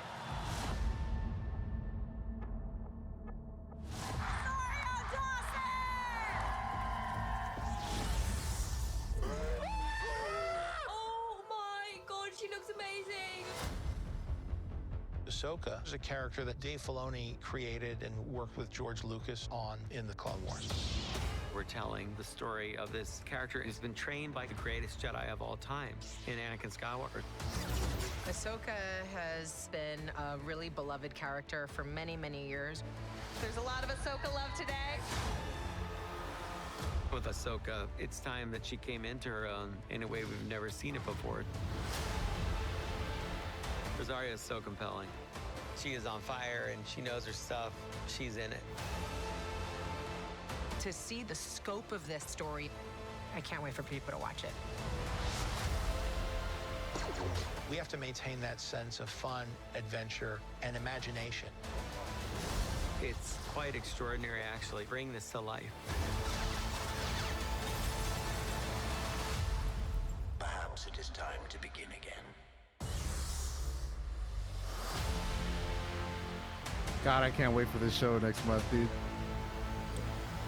Same.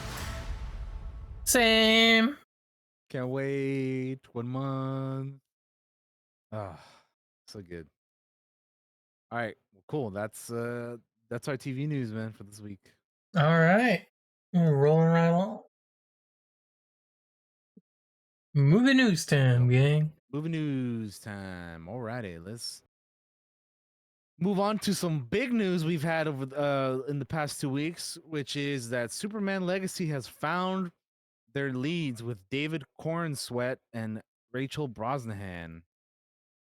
So this duo is going to be starring as Clark Kent and Lois Lane in the new James Gunn film. After a lengthy search, they have cast these two as these characters, and to be honest with you, I love these picks. I like David is kind of like a fairly unknown dude for the most part, so that's great. He also like kind of looks like a mix of Tom Welling and Henry Cavill to me. Like if you mash those two dudes up together, that's what he kind of looks like. So he definitely like has the look of Superman. Um, and like since like I said, he's like kind of fairly unknown with some of the stuff he's been in. I kind of want to go back and watch some of the things he's done, just to kind of see how just to see some of his acting. He was in Pearl as a projectionist, and I have seen that movie already, so I know him from that. But that was before I knew who he was. But he's been in other like miniseries and a couple other things like that that I'm probably gonna be checking out here. But yeah, he's like pretty much kind of unknown for the most part. And then Rachel Brosnahan, I mean, fucking love her as Yeah. Maisel. I So think I even posted like him. I don't know her. I love. So it's yeah. a good pick. Well, honestly, I like both these picks, man. I think they went with out of all the because there was a short list like before these two were cast, and out of all and the short list, like I wanted her as Lois, and I didn't really know any of the Superman, the dudes that were in for Superman, but I was like, Mhm. I wasn't really like vibing with some of the other guys that were like, I was like, I don't know about these guys that were in the short list. Like Nicholas Holt's a good dude, but I don't see him as a Batman or a Superman type of character. Um, so yeah, honestly, I think they went with the best two choices for both of them, and yeah. But they are the first two like cast characters in the new DCU, and everything of the new stuff that's coming. So that's awesome, and yeah, this is cool that we finally have that. And like I said, I like the choices. The movie's supposed to be coming out in like 2 years from now. Uh, so they got plenty of time to cast other people like Lex Luthor and the Authority and some of these other characters that we are familiar with. So we'll see. But I like these choices, man. You got anything else to add on to that before we move on, Josh? Not really. All right, cool. And speaking of other casting news, we have some news for Tron Ares.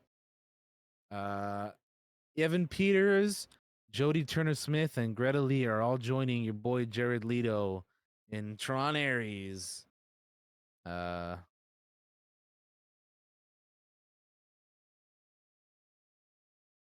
So according to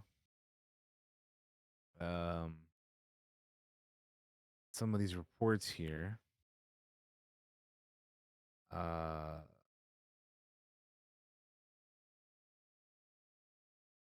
the previous two movies were largely set inside the world of computers and programs, but the script for Ares, written by Jesse Ugato and Jack Thorne, is said to focus on the emergence of a sentient program that crosses over to the human world that is not ready for contact. Jared Leto, who has been attached to the project for several years, is set to play Ares, the manifestation of the program.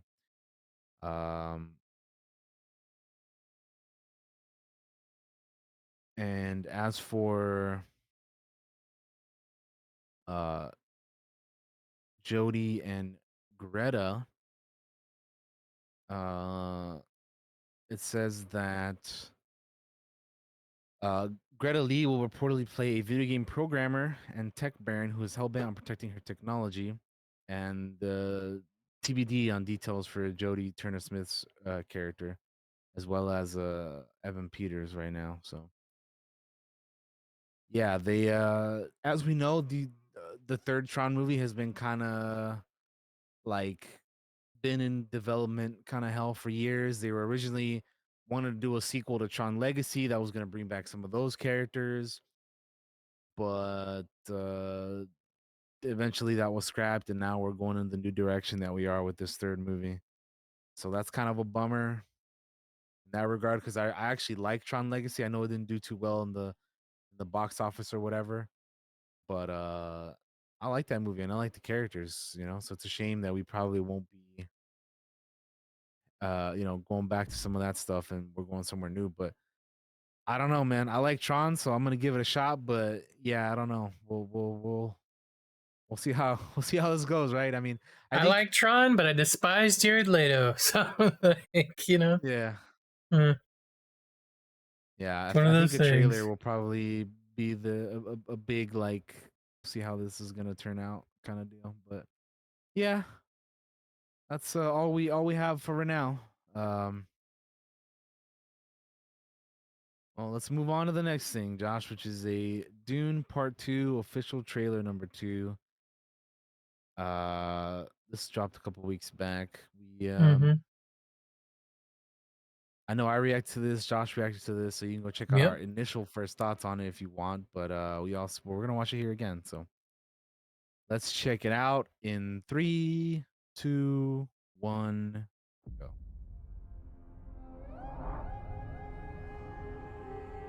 This world is beyond cruelty. You've been fighting the Harkonnens for decades. My family's been fighting them for centuries. They were massacred alongside my father. Your father didn't believe in revenge. We believe in Fremen. Let me fight beside you. Reload!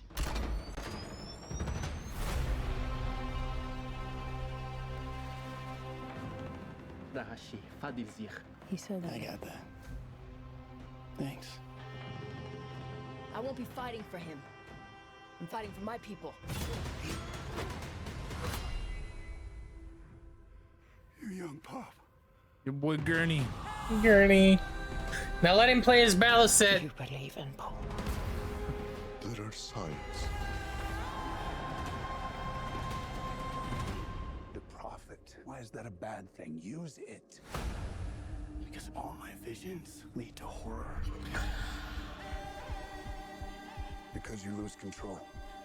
Because I gain it. Johnny, do you believe in me? Paul Atreides is still alive. Your boy Christopher Walken. Mm-hmm. He looks great too. Deal with this prophet. There's so many things I want to talk about but can't because it would just spoil the movie. This black and white stuff really intrigues me because I'm like, what the hell is going on here? Was a weak man. Dude, this shit right here looks fucking crazy. I will do what must be done. We gave them something to hope for. That's not hope!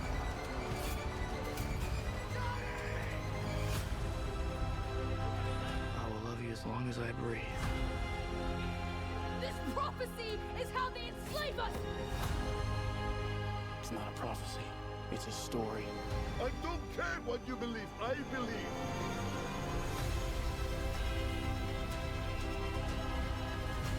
I am Paul Muad'Dib Atreides, Duke of Arrakis.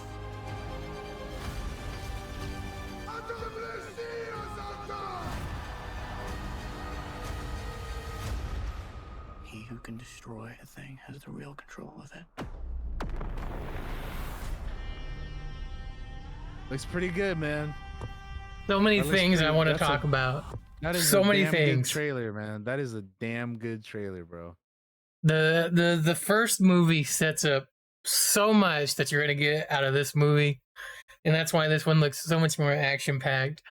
I saw a leak, and I don't know if it's true or not, but I'll say it. Like I read that this movie is gonna be like at least the first cut that they have at the moment is like 3 hours and like 15 minutes long. Which if it is, please add a intermission so your boy can go pee. But other than that, you know, like I would sit there and watch this whole 3-hour movie and enjoy every moment of it. I love Dune, and this looks so good. Like, so good. And there is, for anybody that's read the books, there is so much in this trailer that looks like that's from the page to the fucking, to the screen. Like, it's crazy. Like, after we watch it, DT, we gotta talk about it. Like, because, like, and then I wanna, and when we do, I wanna watch these trailers again, and I wanna point out, it's like, this in the book happened here. Can you believe that they put that in the trailer? Like, that's nuts that they put it in the trailer, but you don't realize what it is unless you know. I don't know anything right? going on other than this trailer got me hyped more than anything else they've shown, and that I'm ready, dude. That shit looks good as hell. I cannot And you know what's wait. crazy? I was seeing an interview with Rebecca Ferguson, and she was saying that the first one is nothing compared to part 2. She's like, it's unreal how crazy the second part is going to be. Mm-hmm. Oh, I can't wait. So yeah, it's crazy. Honestly, like that trailer is hype as fuck, dude. For sure. All right. Next up, let's talk about Greta Gerwig and how she is attached to direct a new Narnia movie. Netflix has acquired the film and TV rights to the C.S. Lewis book series in 2018. So she'll be going from Barbie to Narnia. The Barbie movie just recently came out. They were at the premiere the other day, I believe, and they were having a good time, and everybody was dressing up in pink. And the reviews, from what I've heard, have been pretty good. There's a lot of Ryan Gosling praise and all that, so things are looking good for them and for her. But she's gonna be now directing she's attached to direct the new Chronicles of Narnia movie.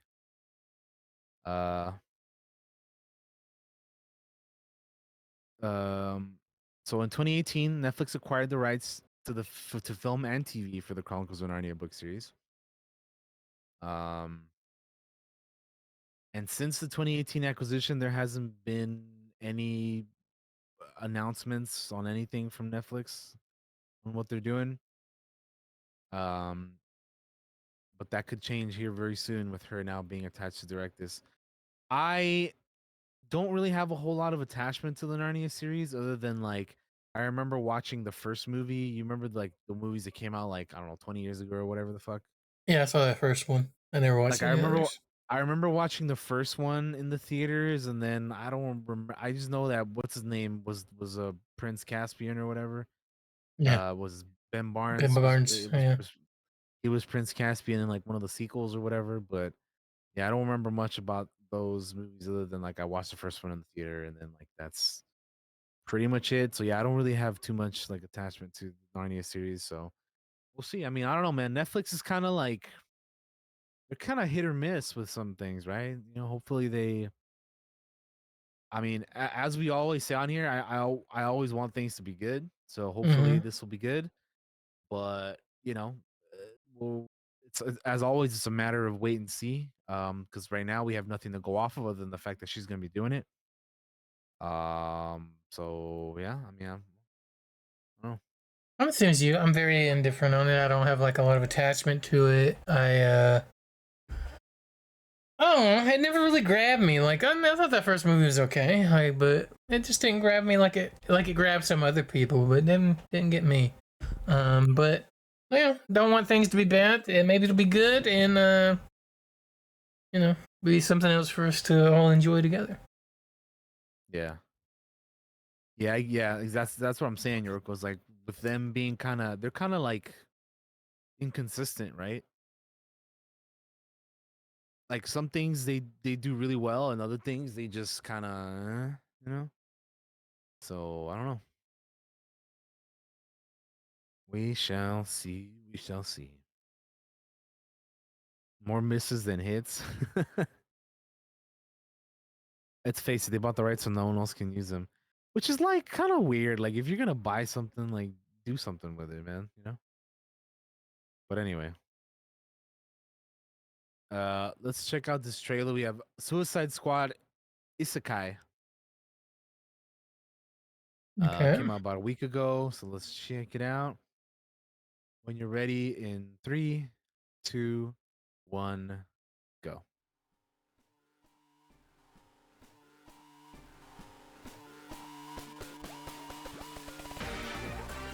Anime Suicide Squad?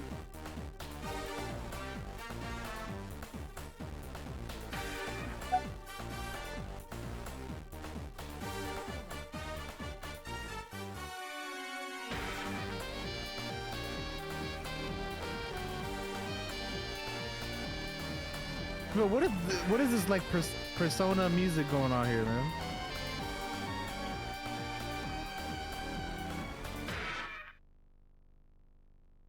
Suicide Squad Isekai.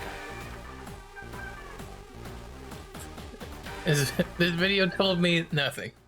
Other than anime Harley Quinn and Joker. Yep, I mean it's just an announcement trailer, but yeah. Meh. I'm meh. I didn't get excited. Okay. I don't know. I don't know if that's supposed to be like a show or oh, it is a show. It's an anime series. Okay. Suicide Squad rampages into a Japanese anime and Suicide Squad Isekai, an all-new original anime series collaboration with Warner Brothers Japan and Wit Studio. So I wasn't sure if it was gonna be a movie or a show, but it is a show. It's a series.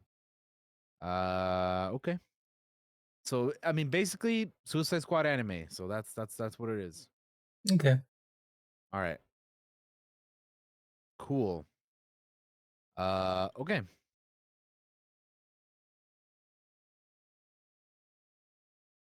We can move on to the next thing.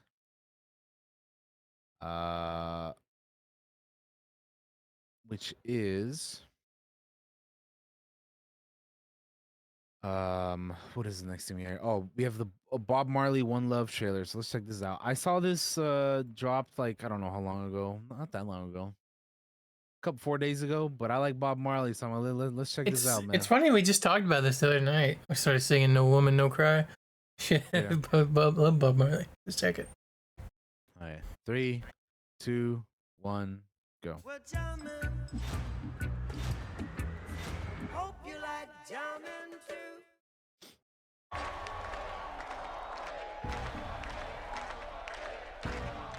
Where you want to start? From the beginning. Reggae is a people music. People coming together. Ooh, yeah.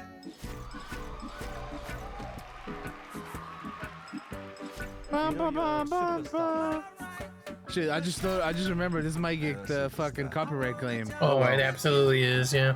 Yeah. I love the music, so I'm just like chilling, jamming, vibing to it, but I'm like, oh fuck, yeah, I might get claimed. Oh, oh well. Yeah, I'll have to unpublish the bot on Twitch. Oh well. And what is the message?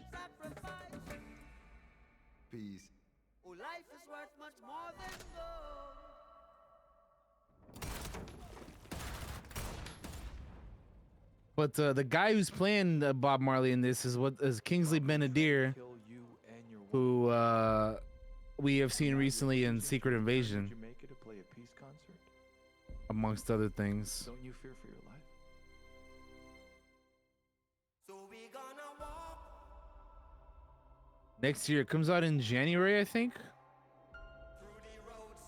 It's like early next year, I believe.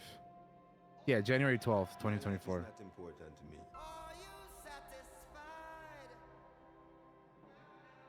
My life is for people. with the life you're living? Do you really think this world will make it? Yes. There's no other way. Exodus. That's the source of your strength. We know where we're from.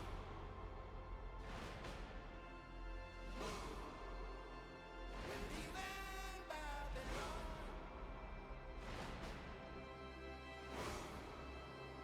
We're going to a fatherland.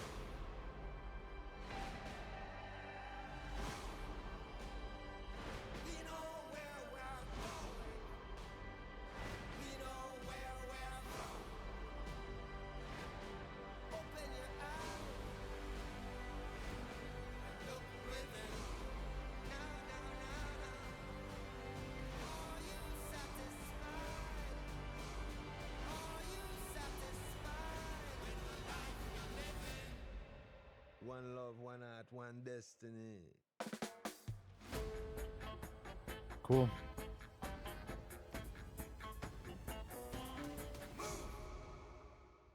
Yeah, that looks cool. All right, yeah. There's been like so many of these movies within the past, like, I don't know, half decade, I feel like. Mm-hmm. There was like Rocket Man and Bohemian Rhapsody, you know, all these like types of movies. Now we're getting one on Bob Marley. It's cool, man. Sure. Definitely give that a go. I do like Bob Marley, so it's cool. We got some Deadpool 3 news next up. So we got a bit of Marvel news and then one more trailer before we close out of here real quick. So, Jennifer Garner is going to be returning as Elektra for Deadpool 3. She previously worked with Ryan Reynolds and Sean Levy in the Atom Project. That's probably a good reason why she's coming back. But Jennifer Garner is picking up Elektra's size once again. After nearly a 20-year hiatus, the actress is returning to the role of Marvel Comics assassin anti-heroine for Deadpool 3. Sean Levy is directing. Ryan Reynolds obviously playing Deadpool. And it's unknown if it's unknown if Ben Affleck is coming back as Daredevil, but probably not. Probably not, Loki. Honestly, that'd be interesting though if they brought him back as Daredevil, like after all this time, after having played like Batman and all that. I'd be down with that. Have him like be like a fucking what you call it, like a variant or like a just an multiverse Daredevil. That'd be kind of funny. Now that they're bringing her back, right? I mean, that'd be kind of hilarious. But yeah, it's been how long ago was that Elektra movie? I have no idea. I'll be honest with you. I never watched it because I thought it looked like trash. So I don't know nothing about it. Fucking Colin Farrell is Bullseye. Oh man. So the election movie was 2005 and the Daredevil movie was 2003. Okay. Yeah, that's it's a long time ago, man. So yeah, it's been like 20 years since she played it for the first time and then had her own spin-off in 2005. That's kind of crazy. In other Deadpool 3 news, they revealed on Instagram, Hugh Jackman did, that he's gonna be bringing the classic yellow blue suit into the movie, and he looks badass, dude. I think if there's something that people had to say about this particular suit, I would imagine people would be like, lose the sleeves, but I mean, I think it looks good to me, man. I think it looks badass. I want to see the cowl and everything too, but yeah, dude, that's awesome that we're gonna be getting. Yeah, I think it looks great. Like, I think we're gonna be like for the first time, like in like 23 years, we're gonna be getting him with the fucking full suit, dude. That's badass. In a Deadpool movie, of all Right? things. It's like if you were like gonna pop that out, not even in his own movies, the one that's got his fucking name on it, they have him wear this fucking thing. They like tease it in one of the movies, right? They like Yeah. showed the suit or whatever, but then they never wore it. Now this looks awesome, dude. Just yeah, this looks cool, man. I so dope. I can't wait to see these two together as these two characters because they're gonna be killing it, man. Yeah. It looks great to me. It's a must see movie for me now. Like, I mean, it was anyway, just because they're bringing it back. But like, yeah.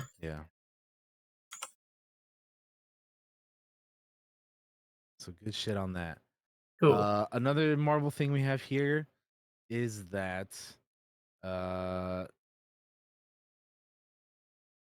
Liu says Marvel's Shang-Chi sequel keeps getting pushed back. He recently took to social media you know how everybody's making a Threads account because people want to, move on to the next thing after Twitter. So he made an account on there, and he did like a AMA, I guess, on there, and people were asking him about the sequel, and he said, or his response was told it would follow Avengers, but that keeps pushing back due to circumstances beyond my control. But the Avengers movie that he's talking about are Secret Wars and the Kang Dynasty, which are several years away. I mean, Secret Wars is May 7th, 2027, and the Kang Dynasty is May 1st, 2026. So that's still at the very least 3-4 years away. But there is we don't know really what the details are and what those circumstances are that keep pushing Shang-Chi 2 back. But I mean, obviously, one of the big ones has to be the writer's strike, you know, which has delayed other projects such as Thunderbolts and Blade already. But seemingly also added in the post that he hopes to have more concrete news to share soon.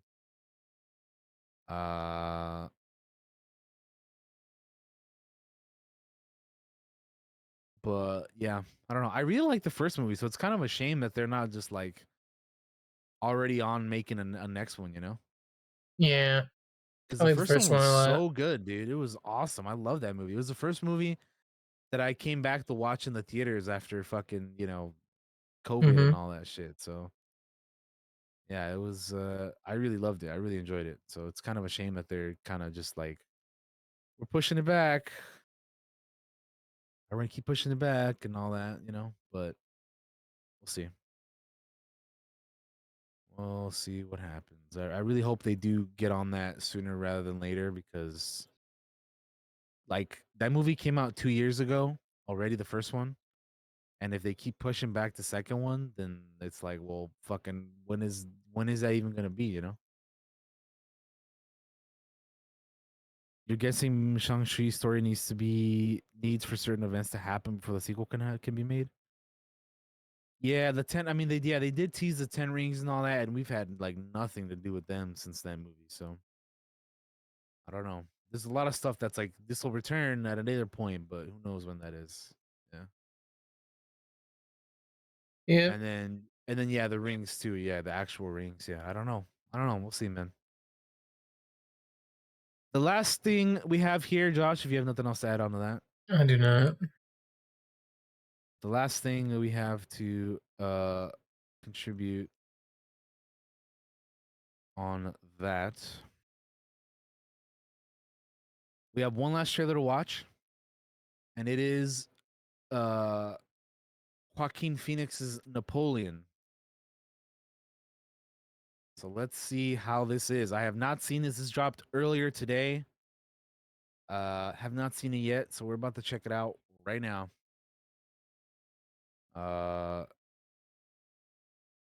3, 2, 1, go.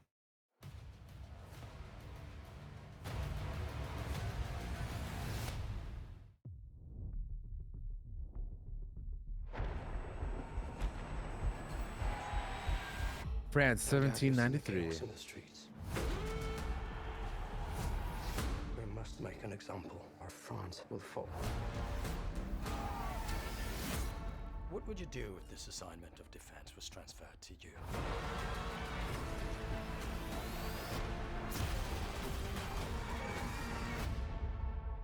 I promise you brilliant successes.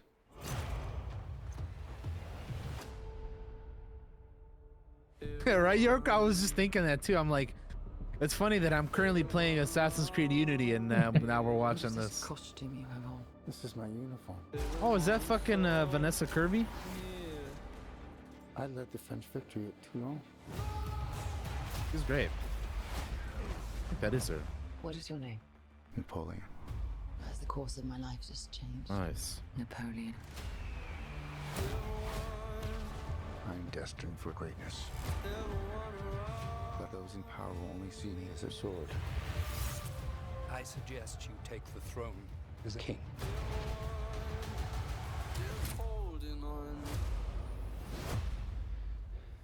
Shall we vote?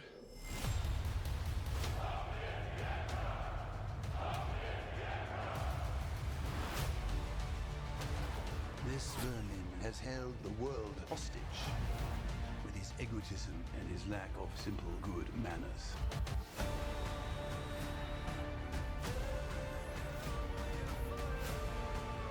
You think you're great?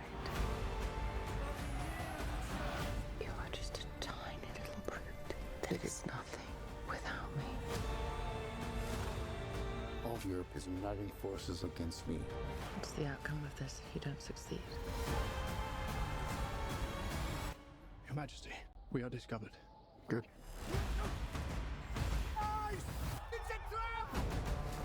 It's a trap. I'm the first to admit when I make a mistake.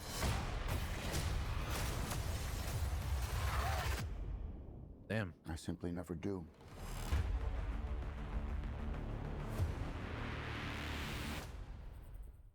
That looks interesting.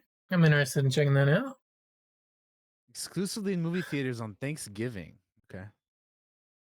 I also saw that it was going to be an Apple movie as well, right? At the beginning of the trailer, I think I saw something like that. Directed by Ridley Scott.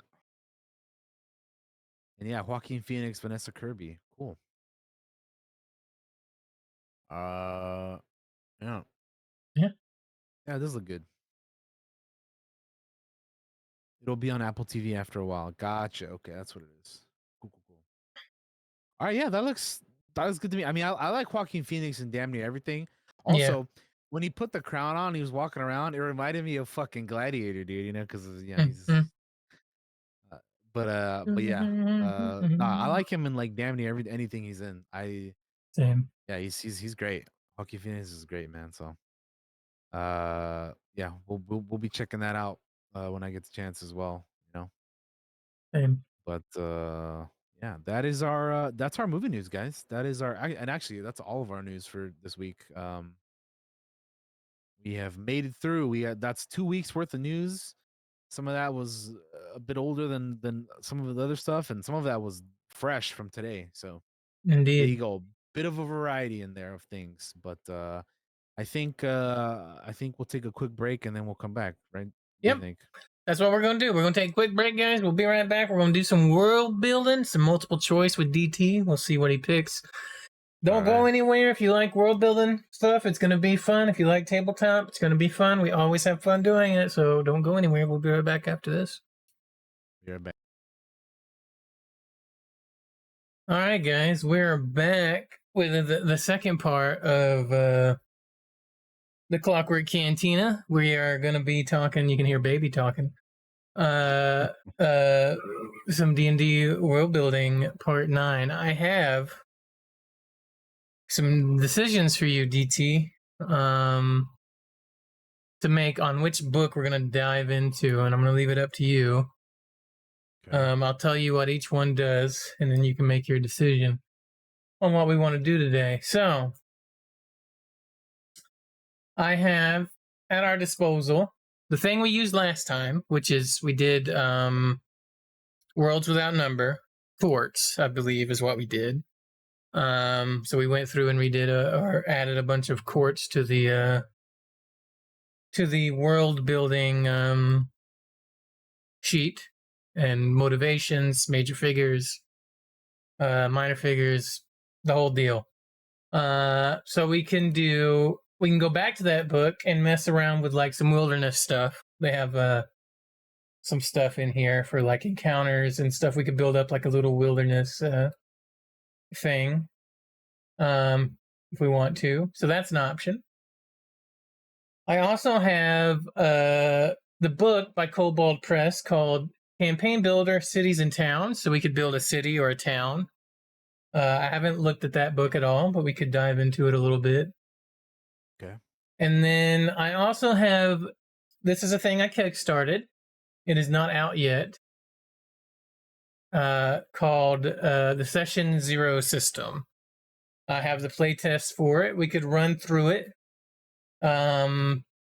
which is like it's meant to kind of introduce you know how we have session zeros where everybody kind of gets together, figures out what they want to do, what they want to play, and kind of make a backstory to kind of interweave.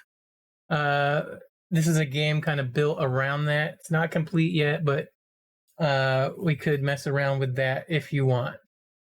I leave those three. I'll leave whichever one you think is the most interesting. Whatever you want to do.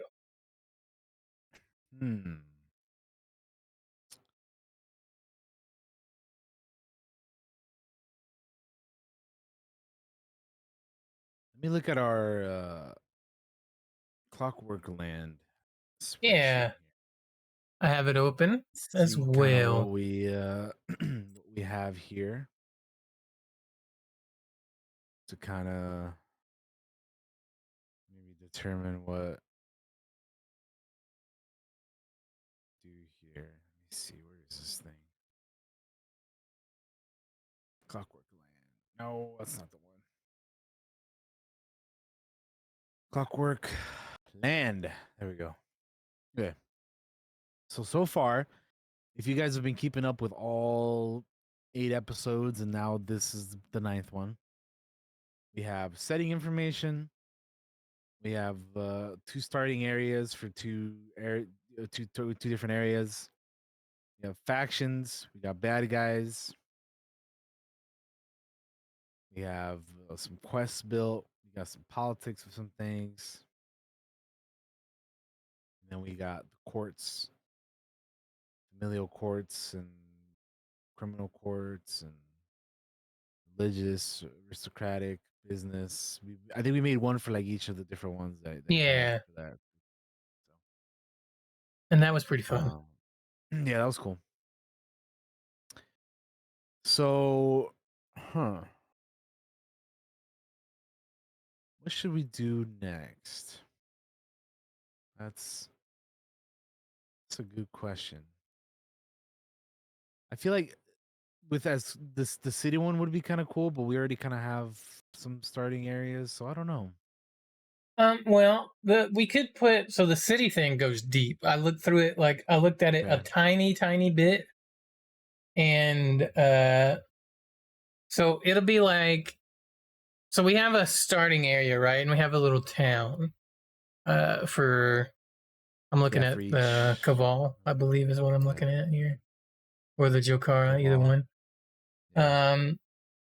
So to get into that book, let me open it here.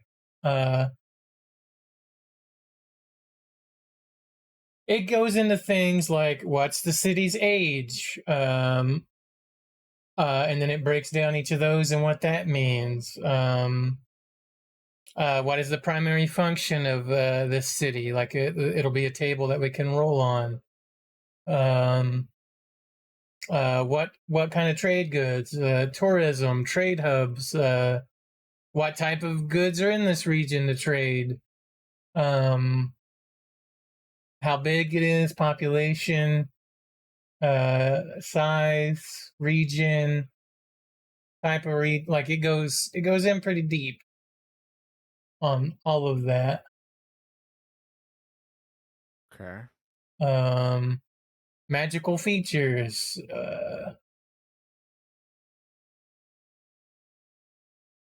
So we'll do some of the other ones go into then.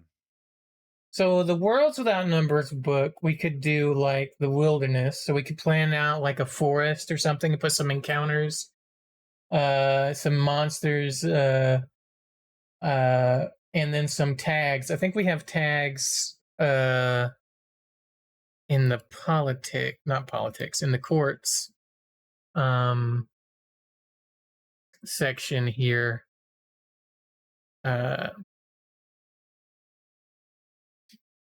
And then that would kind of go into like what's going on in this forest area here, type stuff. And we could do wilderness, we could do ruins, but I think you're supposed to do wilderness before you do ruins. That way you have a place to put the ruins, I think is what it said. Okay, makes sense. We could do that.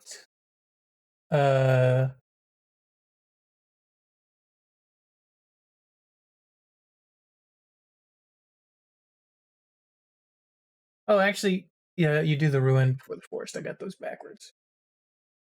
We Not do the bad. ruins before the forest? Yeah, because or sorry, before the wilderness. That way, you kind of know what kind of ruin it is and where you can fit it in, type deal. When you roll, I guess.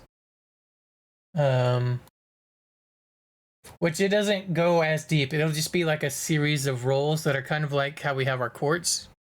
See how we just have like just a quick little sentence about this person, yeah, the source of power, like really simple stuff that you can fill in later if you want, type thing.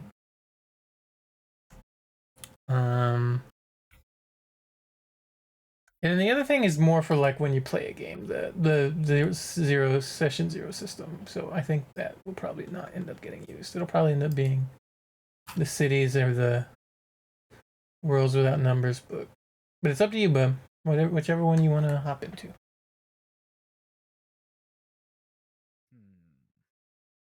And while we don't do this, we could do like next time. Next time, well. Yeah.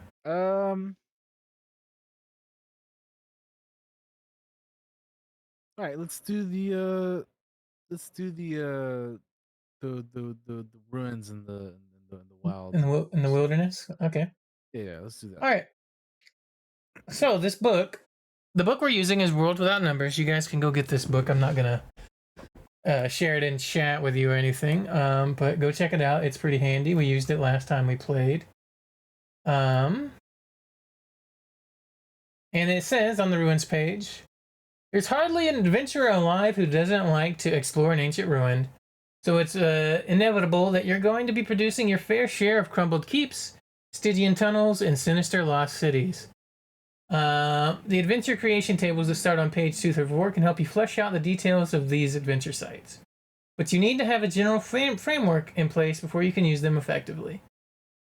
The ruin tags in this section are useful for situating the ruin within the context of your own campaign world. Every tumbled down heap of stones came from somewhere, and it originally served a purpose more exalted than being looted by lawless sellswords.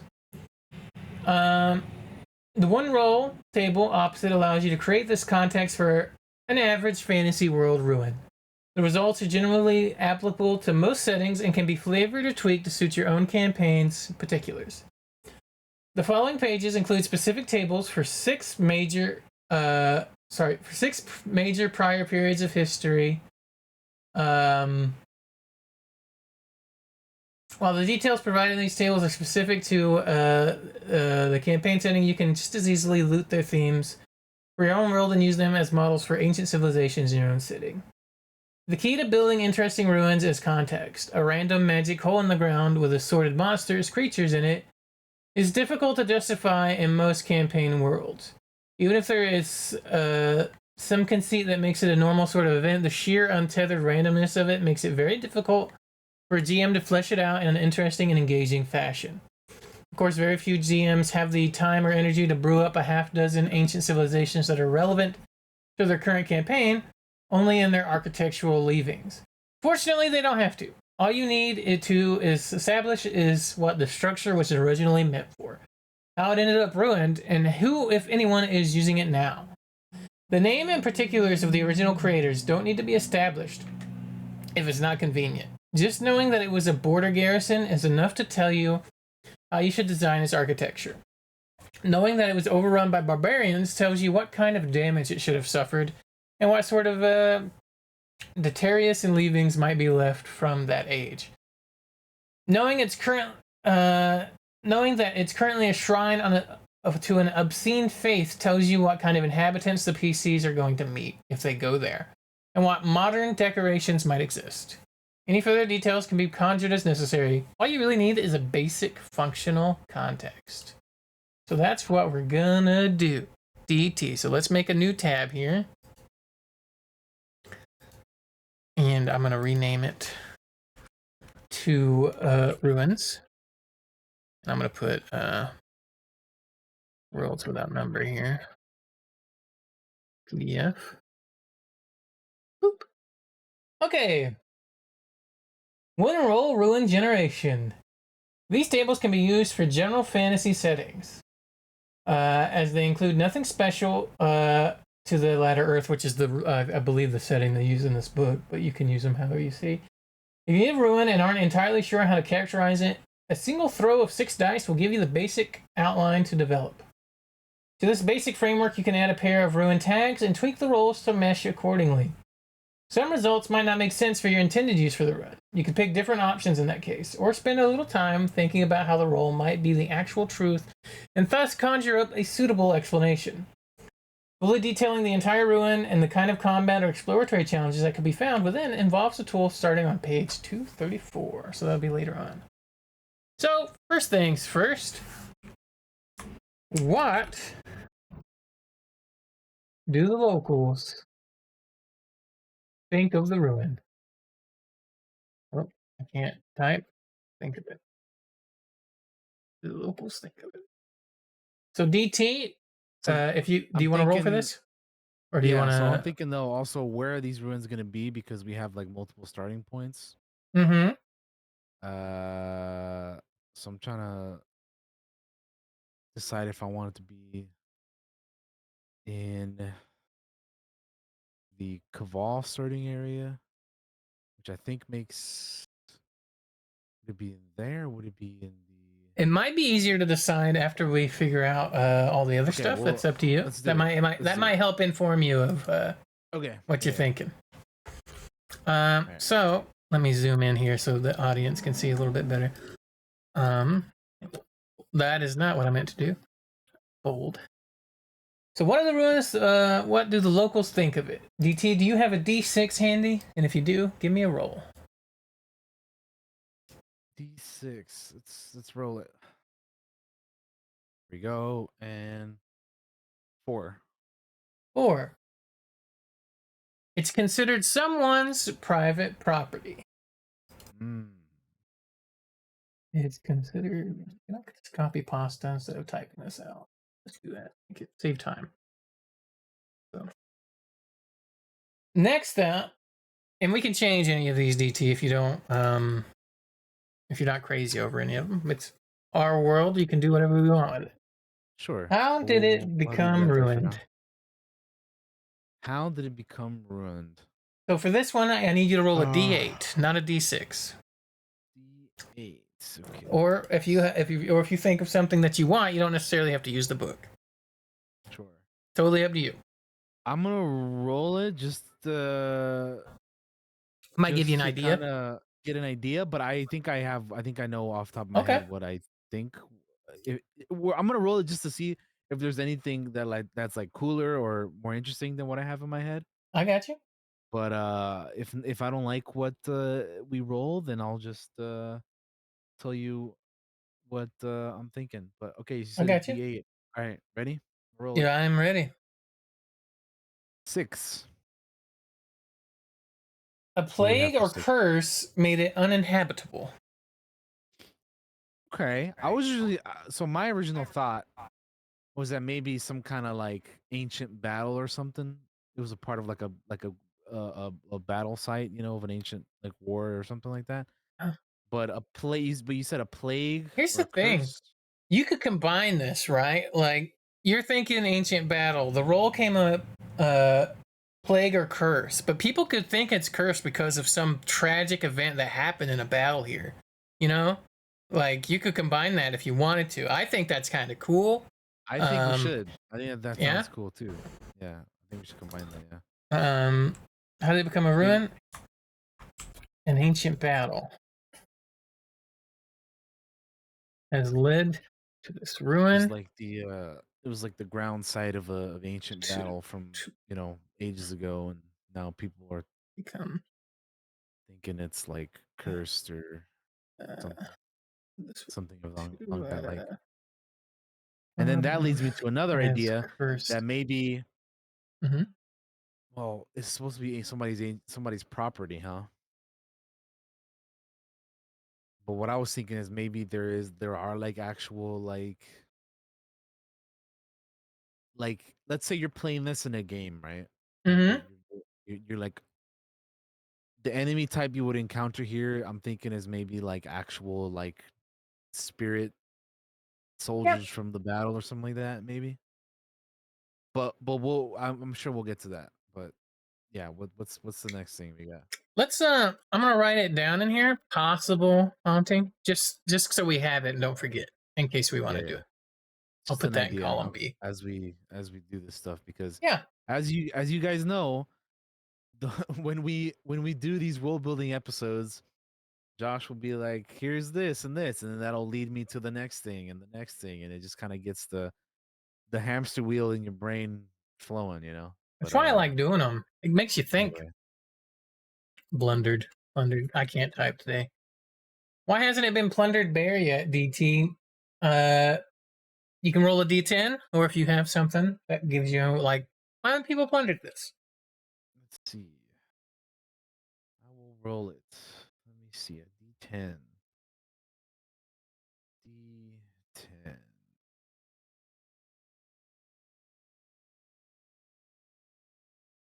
Let me see what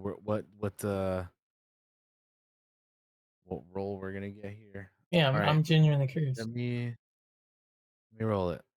Let's see here. I think this is a D10. No, wait.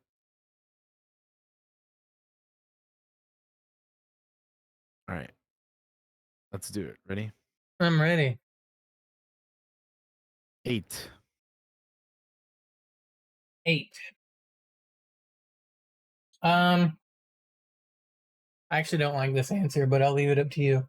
Read it, yeah. It says it's confused with a nearby site that is looted. Nah, that's lame. That is lame. I honestly, I think the curse is the reason why it hasn't been looted. That you already came up with earlier. To be honest with you, yeah, that's honestly a good like, because I mean it makes sense, right? Like, yeah. And also, I feel like nobody would confuse this place if it's, you know, I don't either. what we're saying it is. So that doesn't make any sense. So we can write down the curse, but just for curiosity. Yeah, go right ahead. Again. You never know what you're gonna get. It's like a box of chocolate. 9. It's claimed by a powerful local authority. Well, that kind of conflicts with it's private property, right? Which it would almost be the same thing as it's private property, right? Like it's claimed by. Well, yeah, I suppose it could. Yeah. But the person that it's claimed by is somebody very powerful that nobody wants to cross, right? Like, yeah. Although I kind of like the areas thought of as cursed. Like that kind of feeds into the. You could also combine it again if you wanted to. I leave it up to you.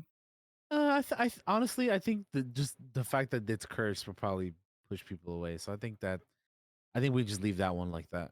I think that's a good enough reason. Sounds good to me. How old is the ruin? It's going to be old, I guess, right? Because oh god, I can't type. It's damn. Really old. Yeah, been there How for a long old time. is the ruin? You can roll if you want to, but we know it's going to be old. Yeah, we'll just roll just to see if we get anything out of that. What do I need to roll? It'll be a D4. All right. Let's see what we get. 3.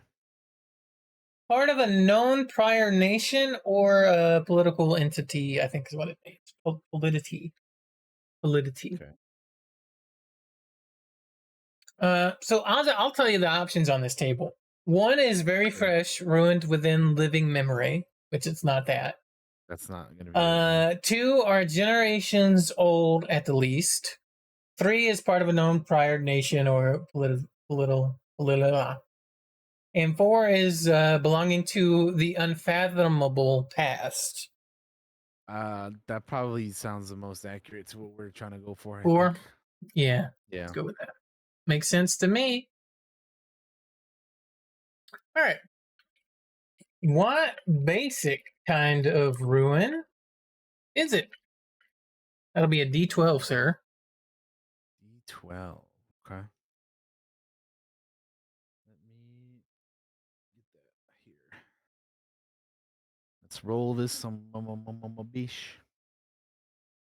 I got a 6. Fortress or Great Stronghold, that works. That sure does. Yeah. That I was actually sitting, worked out real well. I was looking at the table and I was like, roll a 6, roll a 6, roll a 6 in my head. And guess what? It did. It did. Damn. Sometimes you just got to That- put it out there. That worked out real well. Okay. Who used the ruins before? This will be a D20 roll. Who used the ruin before? Not gonna believe this, but I got a 20. Nat 20. You're gonna love it, DT. Oh. Restless undead and embittered shades. Okay. So that works. I'm just gonna take away the possible haunting now because it just works. Yeah. Okay. Cool. What is this? This must be some example ruins they have here. Let me look at some of this and see if there's anything on here worth rolling. What else we got? So technically, we have all the basics now. Okay. That was the last table that you have to roll on for that at the very least.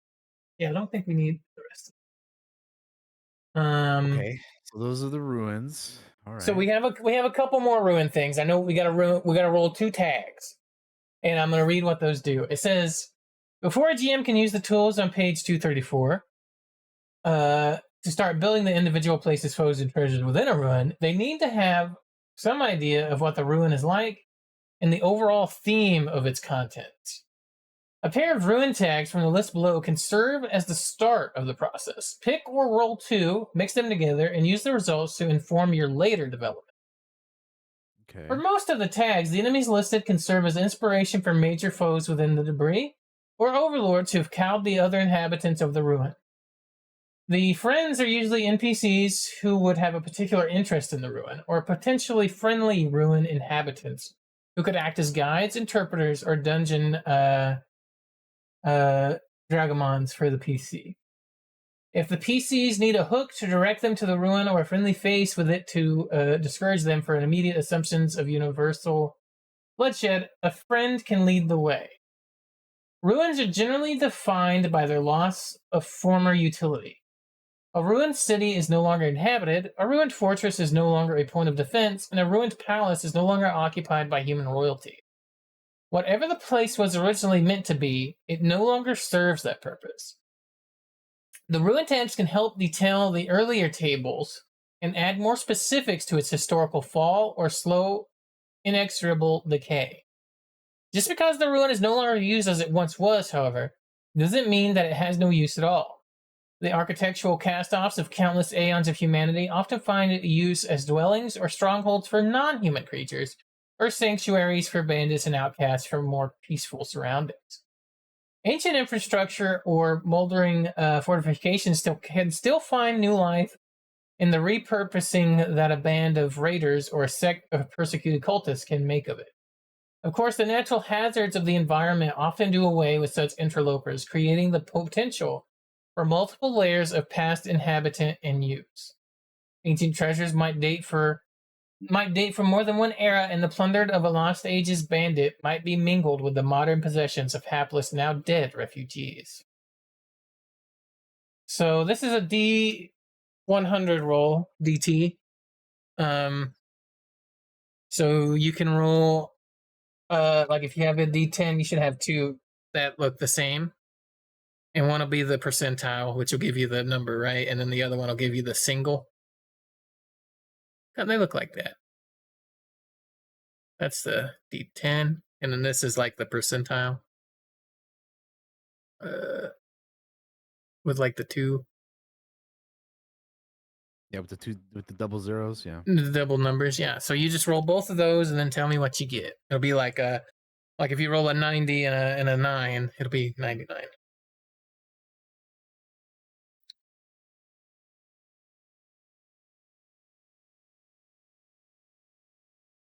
I got a 40 and a 90. A 40 and a 90. Yeah. Did you roll a d10 with it? With just one number? Hold on.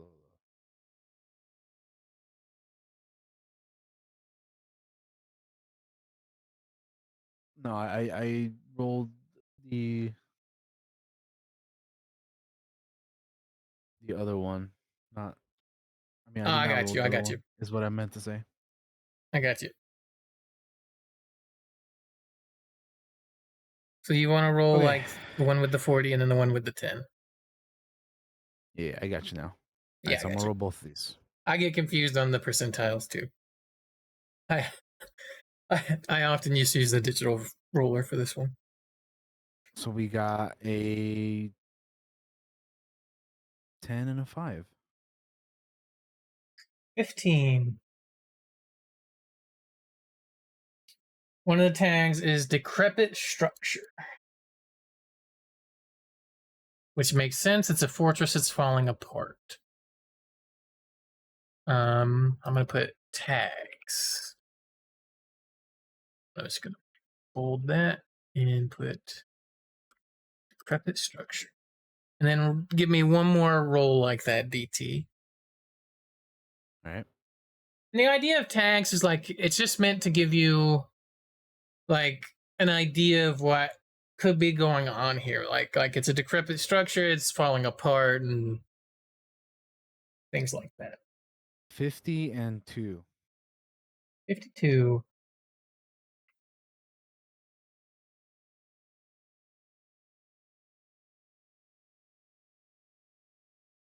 The tag is Invincible Delusion.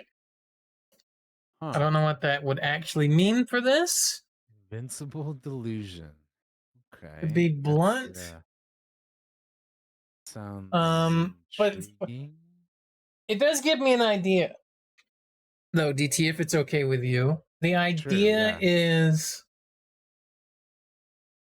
maybe the person that built this fortress deluded themselves into thinking that it was so great, like it was something that like it would never fall, right? Like it would never ever they would stand the test of time almost and last forever, and that person was very sorely mistaken. Like I think that's what it's meant to kind of invoke with that tag. It's kind of like think of it in that context. What about it would give somebody like a delusion about it? You know what I mean?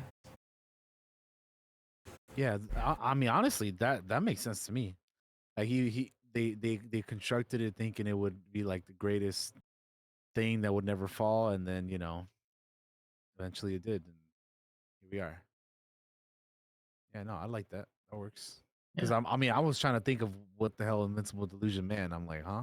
Another one that could be used, and I'm only saying it not to replace the one we have, just so that people at home might get an idea.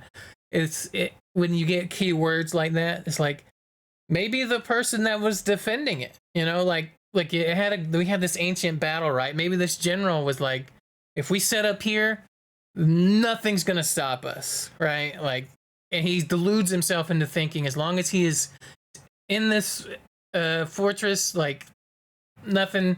If we're here, we can't lose, and maybe he was mistaken.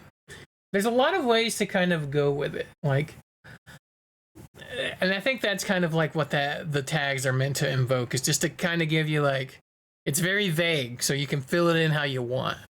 Kind of with like one of the roles in here is birthing cyst. Like, imagine like this becomes like some demon-y stronghold that births demons out of this fucking nasty flesh portal thing, like it's meant to kind of invoke those type of thoughts with you, because sometimes it's very hard to we have hang on, there's more to these tags. I should have kept scrolling. So we got decrepit structure. Let me read this here. This will actually explain it to us, DT, instead of me making assumptions. Okay. Decrepit structure we rolled first originally. It says the ruin is falling apart and is actively dangerous to its inhabitants. Navigating between areas may require careful progress, extensive rope work, or avoidance of certain obvious but hazardous routes. Native inhabitants may have adapted the hazards, or they might be newcomers who are learning the hard way. Some areas in the ruin might provoke a general collapse if they are significantly damaged. And then I think it has some like examples here that you could use.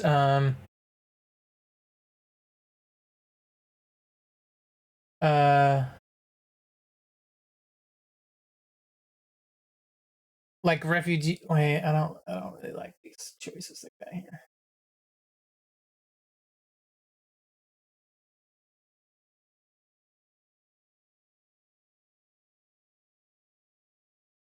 Some of the examples they have is like outside plunderer with no care for the consequences, outsider actively trying to destroy the place, berserker native trying to repair things, refugees forced to live here, native dweller seeking help to fix things, architectural researcher in the area maybe. Valuable materials could be looted by those indifferent to the increasing instability. The collapse would reveal or unleash a terrible thing. So stuff like that, with some examples of decrepit structure stuff. Creaking bridges or gantries, rooms with numerous holes in the floors, tower leaning at a drunken angle. Let's read this Invincible Delusion one. I want to see what that is. Keep on scrolling. Keep on scrolling. Here it is. Keep on scrolling now. Here's the example they use. The natives of this ruins are totally convinced of something that is simply not the case. Their ancient empire never failed. Their god has commanded them to live in a certain troublesome way. They are the only true humans left in the world, or some other delusion that's likely to cause problems. They've developed national rationalizations that explain obvious contradictions to their error, many of which involve hostile responses to bearers of the inquisitous falsehood. There may be something about the ruin that is enforcing this delusion. So your inhabitants, DT, are probably undead, and I would say, if it was me, they probably don't even realize they're dead. That would probably be their delusion. Like, they think they're still alive. Maybe they even reenact the battle. You know, like they have that fight and they think they won. You know? Maybe they don't realize it. Maybe they don't realize they lost.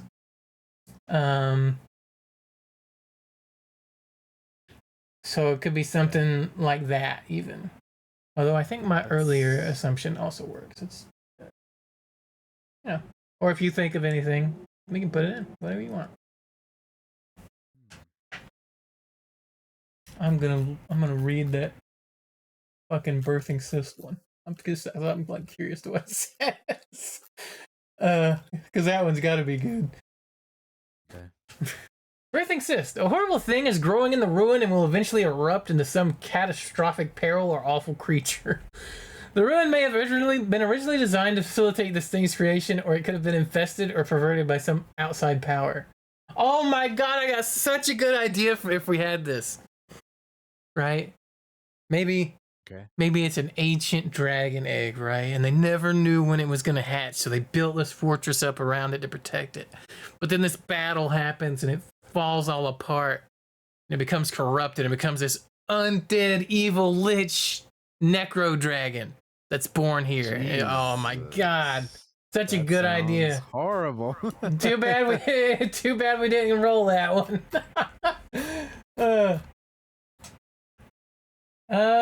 But yeah, I think that's it for the ruins. Like that's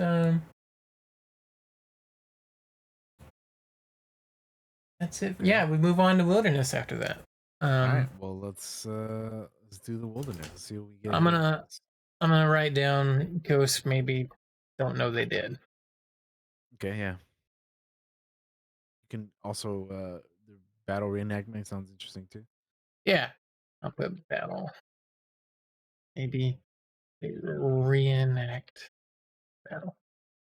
I never flesh things out until later. That's usually what it is. I want to make another new tab for the wilderness. Okay. This will be wilderness, not you. Wilderness. Put worlds without number so we can keep track. Number. Yeah. All right. It is not uncommon for GMs to have difficulty in fleshing out the wilderness parts of a hex crawl or exploration-based campaign.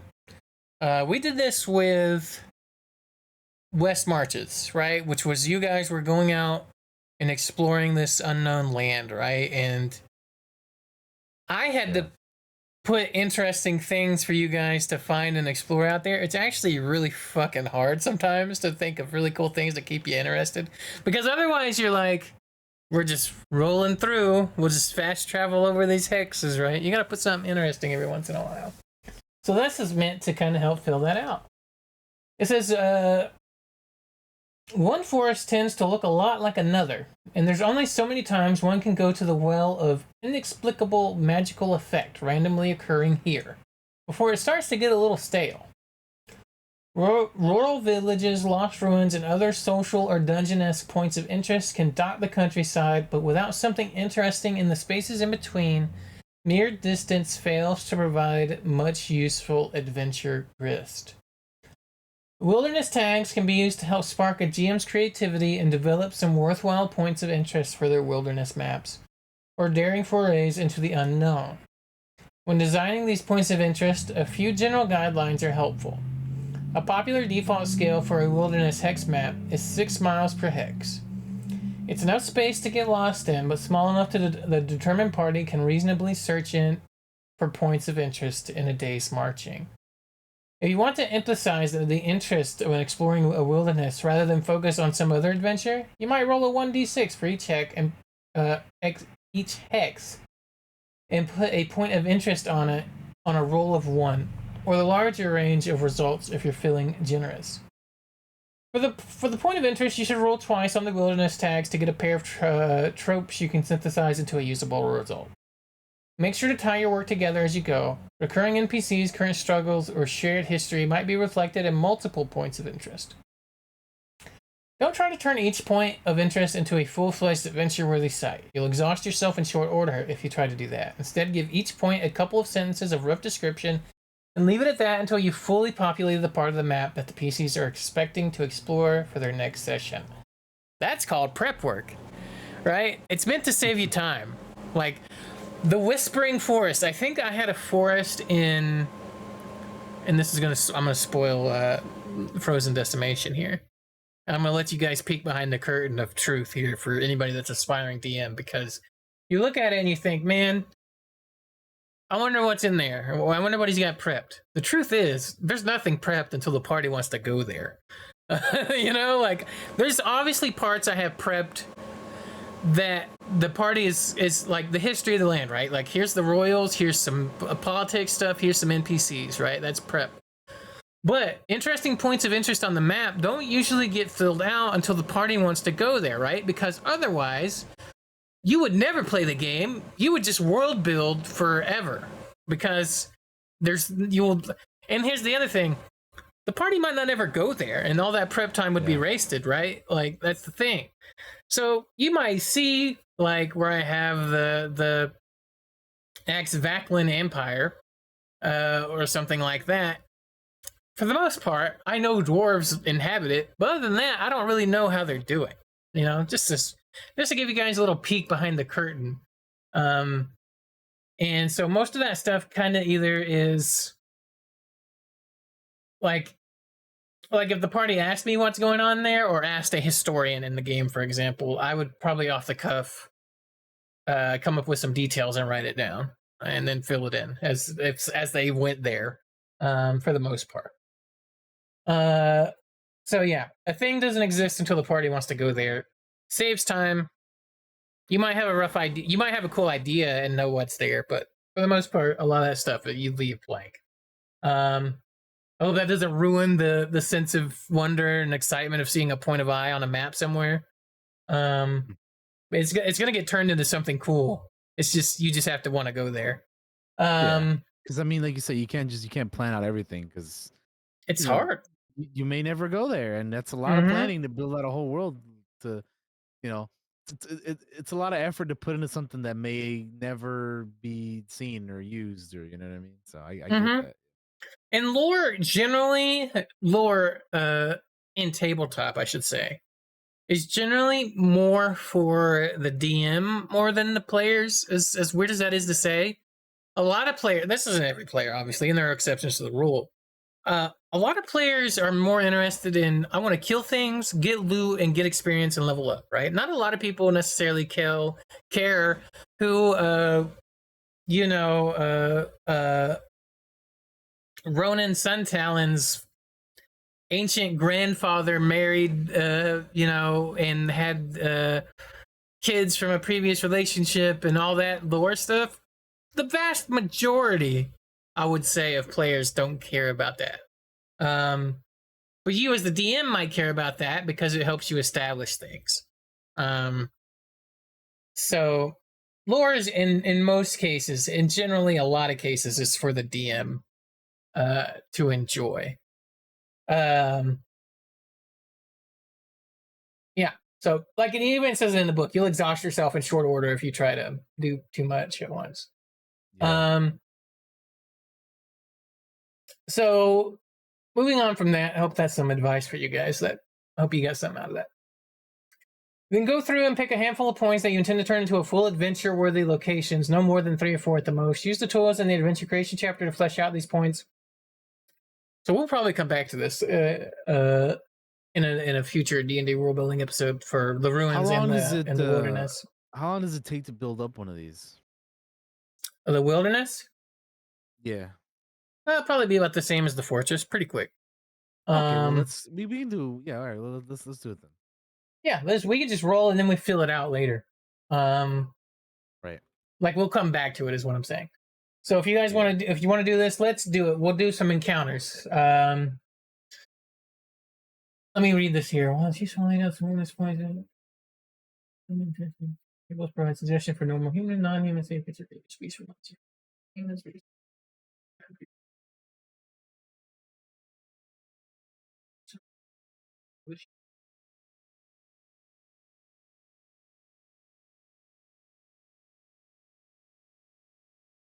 All right, yeah, this is going to be quicker than the ruins, DT, because you're only going to have to roll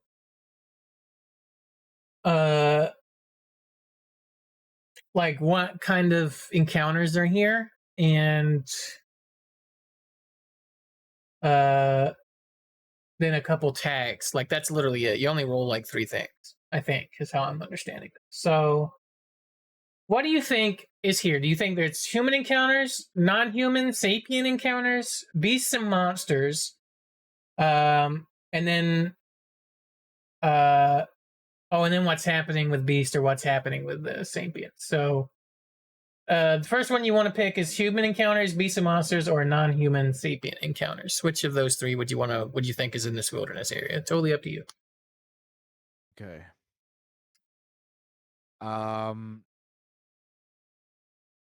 Let's see. So if you go back to the Jakara starting area, there's a tab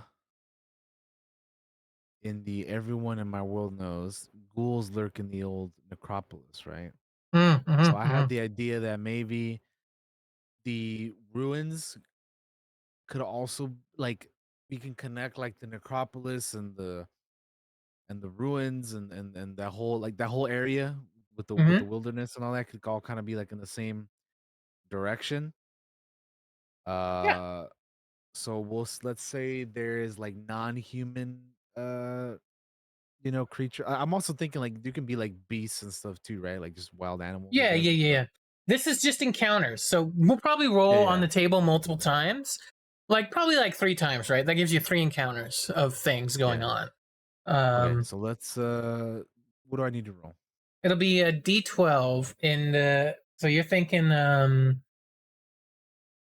you could roll on any of these tables really, because we're going to pick multiple ones. So let's do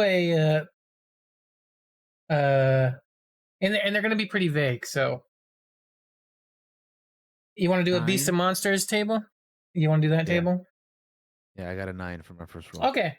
So, Beast of Monsters, you get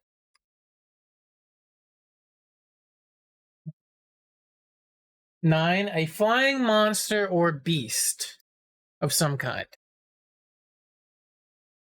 Flying monster or beast. And it could be like you wanted to link it kind of to your ruin of like a ghost. It could be like a fucking undead flying creature of some kind, you know? Like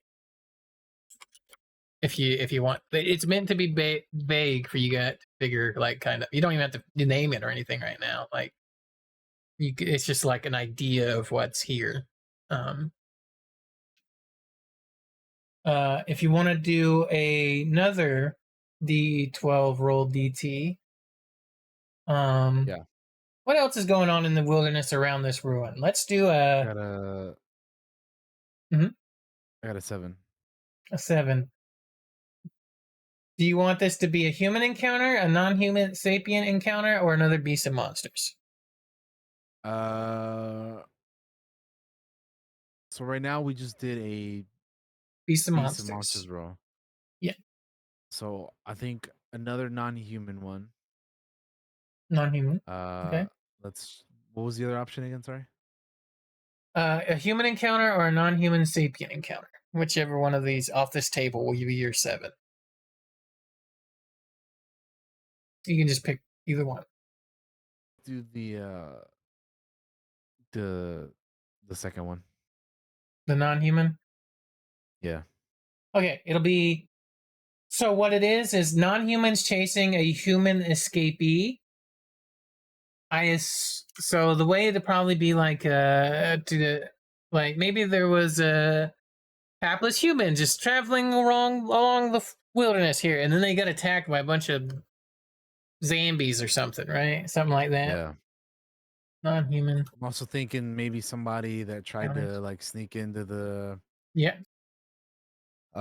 the ruins or something, and then they did not thinking they were overconfident, and then they were like, nah, I'm actually not ready for this, or fuck this, and they were leaving, and on their way out they're being chased down by something. For sure. Totally works. And give me one more D12 DT, and we'll get our last encounter here. 2. A 2. You want a Beast of Monsters, non-human, or human? We'll do another Beasts and Monsters one. This says Hungry Pack Hunters. So there could be, totally up to you, could be wolves in the area, could be undead wolves in the area, could be just some sort of pack of creatures that want to eat people. It could be a pack of zombies, for example, if you wanted to. Hungry pack. Hungry pack monsters.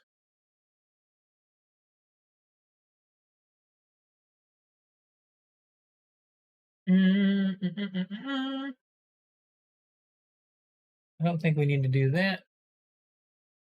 And we can just roll 2 tags DT. And this will be D100s again, and then we can be done if that's where we want to finish. D100s, huh? Yep. Tags for this area, and then we'll come back to this probably next time and fill it out more. Just 2. 2. You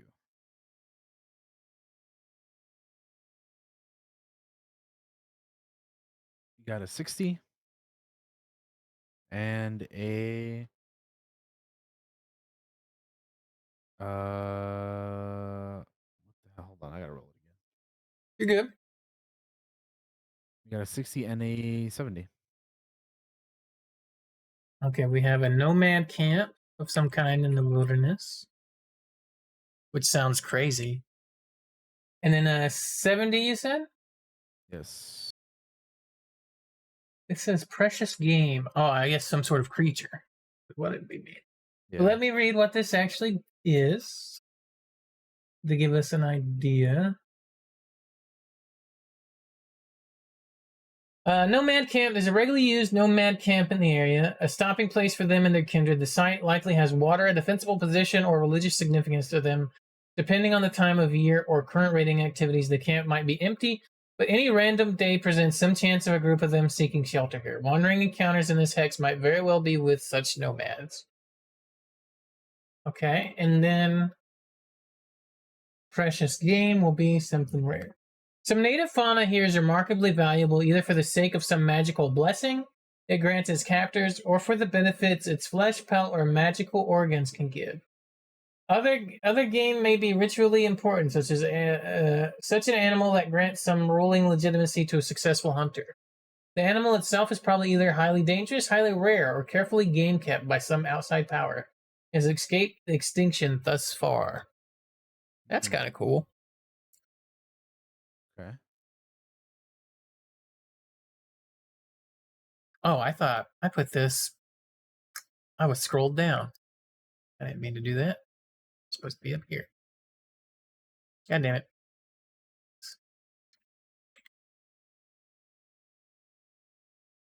There we go.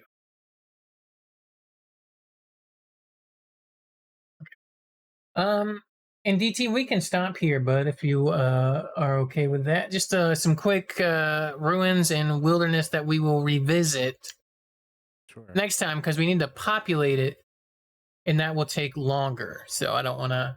I know you probably want to get some food and stuff, so I don't want to keep you from that. So yeah, that's just some quick. I say quick world building, but that took a little bit of time. Let us end our stream. Well, we will be. We're done. DT, I'm gonna go ahead and throw it out to you if you want to say your goodbyes. But Part 9 is over. That's cool.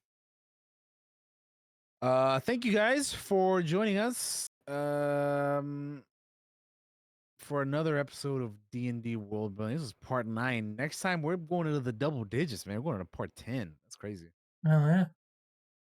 But yeah, that's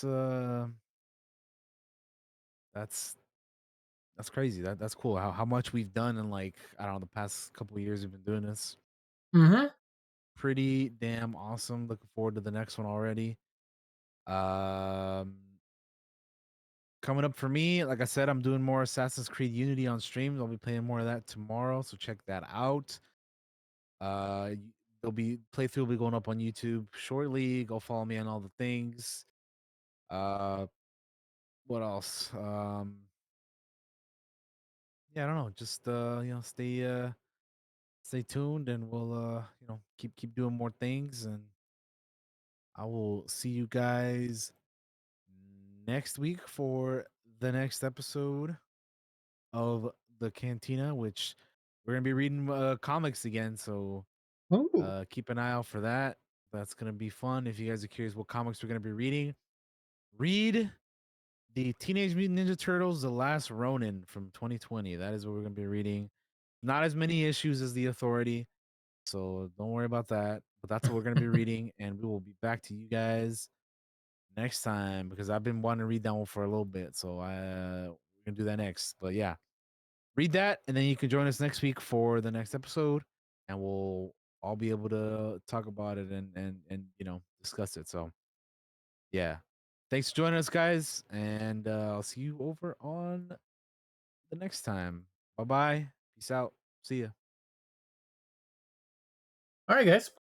Thank you so much for hanging out with us as we went over the news and did a little bit of world building. We did like an hour of world building.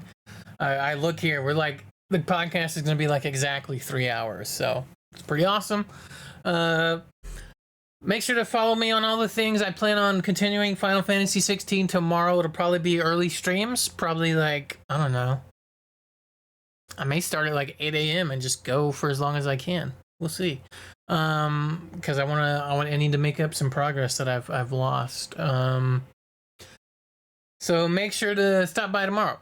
That's what we're to be doing all week. And then on Saturday, Heroes and Fables will return. Go over to the Heroes and Fables channel and follow that channel for Blasters and Bandits. That'll be Saturday at 5 p.m. Eastern Time for some more tabletop playing in the Star Wars universe. Thank you all for watching. 166 episodes of the Clockwork Cantina is kind of nuts. And yeah, just stay cool out there. I know it's really hot for all you guys, so stay cool, and we will see you on the next one. Bye-bye, everybody. Mwah.